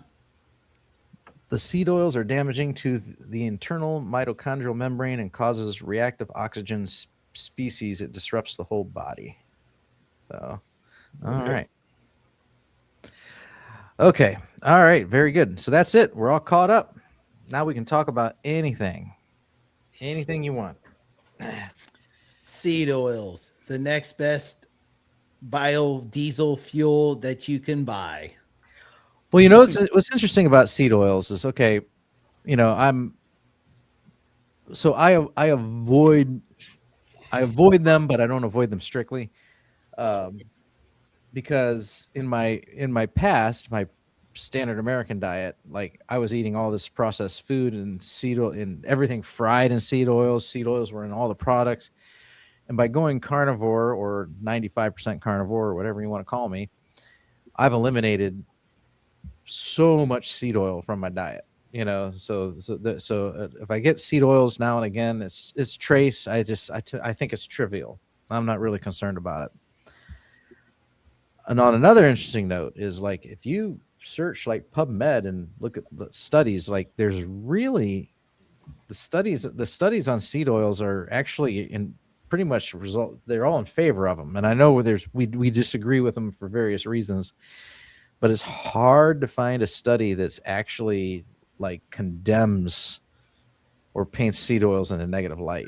So you have to look at who's funding those studies. Right. Yeah. That's a lot. Yeah. So it's nice. It's always nice when we can point to some studies and be like, hey, if you actually do the research, look at this research. But that research doesn't really not a whole lot exists for seed oils. Yes, how they make them, it's gross. Yes, it's completely unnatural, which I think enough is a good argument. You can't go back in time and have seed oils. It didn't exist. God or nature did not provide it to you. Not in a bottle. Not in a bottle, like you might get a little bit when you eat some sunflower seeds or something, but you don't get a bottle. What were you going to say, Tom? I'm going to be going. So. Oh, okay. All right. Well, thanks for joining us. You have a good night. Yeah, you too. Peace out, brother. I'll see you guys later. See ya. See ya. Yeah, what they don't look at is the anecdotal evidence of those who have gotten off of seed oils and the changes that have taken place in their lives. Can we contribute every health benefit we've got due to the fact we no longer eat seed oils? Probably not, but it's darn sure a contributor. Right. So we've got, people in the chat that says that they have seed oils and their arthritis flares up. Mm-hmm.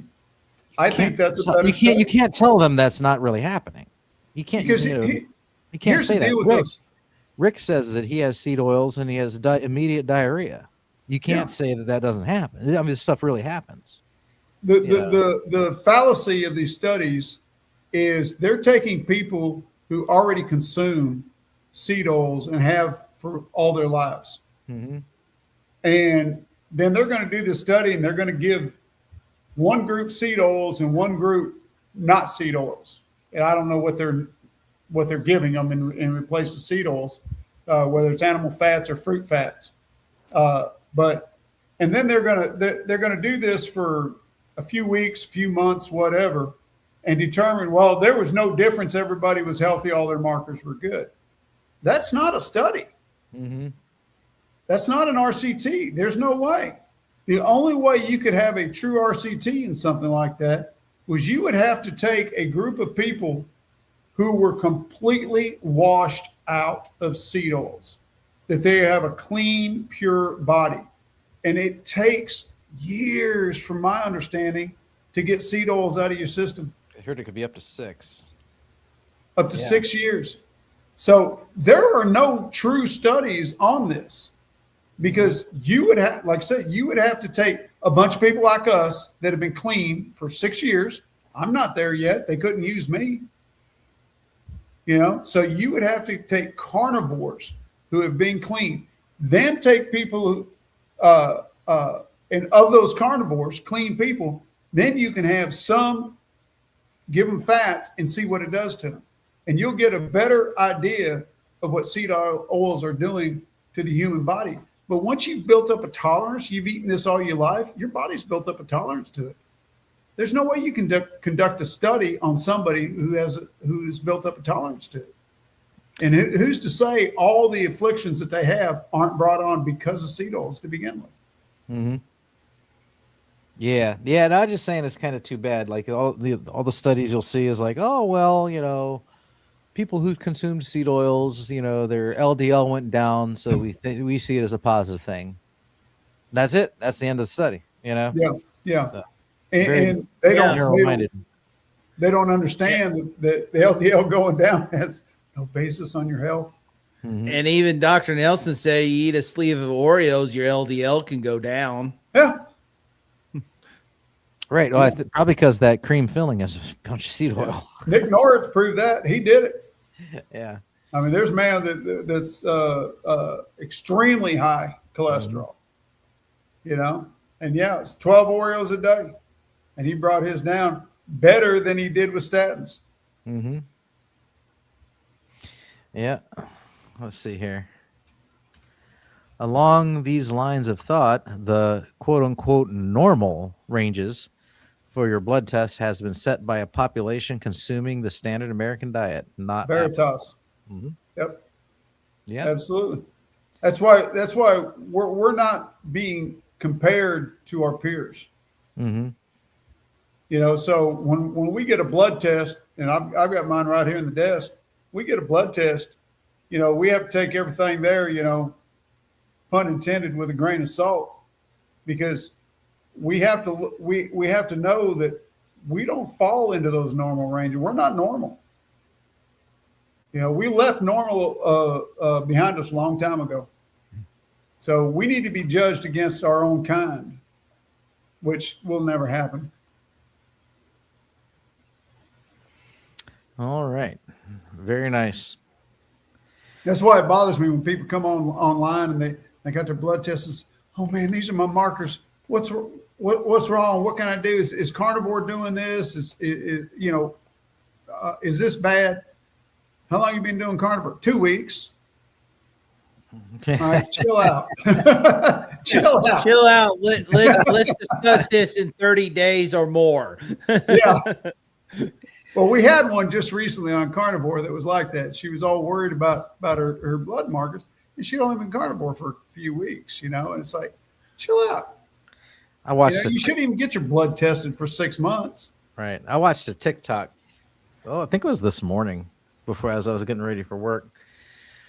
There's a TikTok as this guy, he was talking to the camera while swimming in his pool, and he used to be carnivore, and now he's against it because he had a heart attack, and but he was carnivore for maybe 2 years, and I don't know how strict. He said pretty strict, and he had this heart attack and totally changed his mind on it. And now he's, back to eating fruits and vegetables and, lean meats and no red meats and trimming the fats and, talking about how he used to buy into all that. But it's like, you can't even at 2 years, you cannot take 2 years of carnivore dieting and get a heart attack and blame it on the diet. Conditions that were ripe for that heart attack existed before he even started that diet. So, and there's a YouTuber, there's a YouTuber. I think it was I don't know, some woman like Fabulous Over 50 or something like that. Same thing. She was doing carnivore for a while, had a heart attack or a stroke. I think it was a stroke, and then turn around and immediately blame the diet. So. And especially something like a stroke, you can't blame on carnivore. Carnivore had nothing to do with it. Stroke is caused by what? Blood clots. Right. Yeah. Blood clots are not caused by your diet. Mm-hmm. I found that out this week. Yeah. Something over 50. So anyway, Bart K actually referenced her. Bart K had a recent video about, before you quit carnivore like these influencers. And it was a pretty good video, but he basically talks about one-time popular carnivore influencers who have abandoned the diet and the reasons they gave for abandoning the diet, and then he explains what they were doing wrong. Yeah. And it's actually a really good video. So you did carnivore for 2 years and you think it caused a heart attack. How old are you? Let's say you're 60. So you're not counting 58 years of eating bad food a contributor to developing heart disease? That's not logical. That makes no sense. Or what bad habits did you have, like chewing or smoking on top of that? Yeah, good. Because that's one reason why. I mean, I'm just like you, Jeff. I would love to have a big old Cuban cigar. Won't do it because I know it's at one time, and I'll be back in it. I'm like, maybe I wouldn't mind having a dip. Nope, not doing it. One time I got to where I was doing a can a day, and it wasn't no average. I had a big old dip. My mouth was raw, and I don't know how I did not develop any kind of cancer, from that. And of course, the reason why I quit is because I developed ED. And when I found out what it was really caused by or can be caused by, I'm like, I think I need to quit. I don't know how I'm going to do it. I just went cold turkey. I took the dip out of my mouth, took the spit bottle and the chew, and I just threw it away, never picked it up. Now I did follow what my dad did. He quit smoking by doing those Camel snooze. That's what he quit. And so I did that. I just did 2 a day. But then when he had that stroke, I went up a little bit more. I went and done about 10 of them. But what got me to quit tobacco or nicotine altogether, I was almost going to leave the company I worked for. Loved the company, but they had a bad manager at the property I worked at. And I'm like, I'm done. I was going to go to Boone Hospital. I was going to work in maintenance. But what stopped me there was I can't take a big old pay cut. I was like almost making $30 an hour. It was going to be 20. I was like, I can't do that. I can do 26, but not 20. And that was right before COVID. And I'm glad that I went ahead and held out, and they end up firing him. So, and I just did the herbal chew. I did like Rocky Mountain, Rocky Mountain snuff is what it was. And I just got less and less. And then finally, I just not even bothered to do it. When the car got totaled out, I still had that same can from 2020 was still in the console when I was when that car got totaled out. Good deal. Good deal. I have there's nothing about tobacco that even appeals to me anymore. Pipes, cigars, cigarettes. It's all nasty to my senses now. Yeah, for a couple of years after I quit, I'd see my son-in-law take a dip or something, and one time I even started to hold out my hand and I went, "What are you doing? You don't do that anymore." It would just habit, Yeah. Eventually it got to the point where, it doesn't appeal to me anymore. Yeah, it's when you talk about the smells, our smell, everything's changed. Like I know Amy shared a comment, every time she smells some fart, BO, or somebody's breath, it made you sick to your stomach. But like, and I don't even with my daughter, she's on the standard diet, she's not carnivore. And even she's talking, I can smell the difference. Like just be in the same room, someone's talking, I can smell, smells like a chemical like.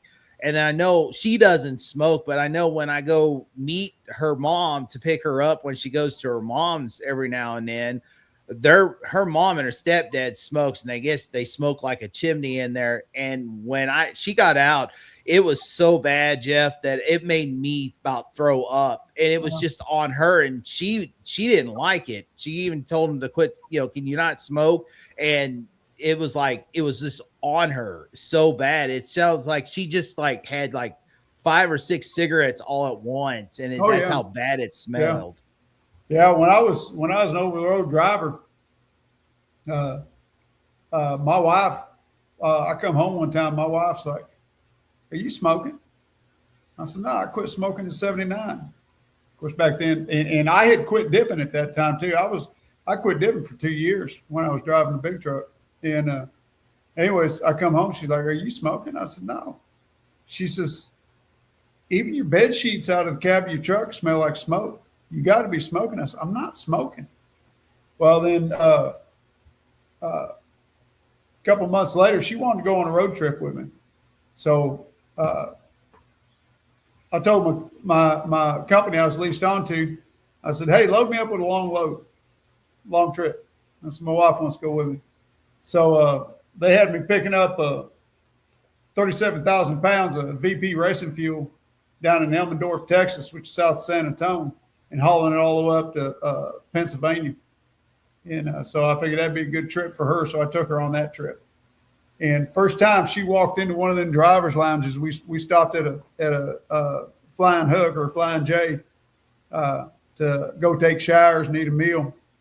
We go in there and we walked through that driver's lounge. She understood why everything on me smelled like smoke, because those drivers, like everybody in there, it's just a cloud hanging, from the ceilings. It was horrible, horrible. And I said, "That's why I stink. It's because of that right there." Thank you, Carrie Jean. Yeah, you're seeing my eyes get heavy. Yeah. Yep, it is. It's 11 o'clock. So we schedule this from 8 to 10:30, and sometimes we run over. But I am catching a case of the sleepies here, and the comments have stopped. So I think it might be a good time to shut her down. What do you guys think? Yeah, I think it's good. I'm glad I was able to sneak in here for a little bit. This is going to be a regular Monday deal with me. My granddaughter's going to have ball games every Monday. Mm-hmm. So I'll just have to get in when I can get in. Okay. All right. Well, that's fine. So we'll give you a hall pass. We'll let you come in late. Did she win? No, they lost. Oh, okay. They lost decisively. These are 10-year-olds, so they're not real swift. But I love Little League, baseball and softball. All my grandkids play, and I love going to the games. I coached and umpired Little League baseball for well over a decade. And when my son was playing, and he was a pretty good ball player. How old's the granddaughter? She's 10. Okay, yeah, that's so. I've got my niece is probably in that same age bracket, and she plays softball.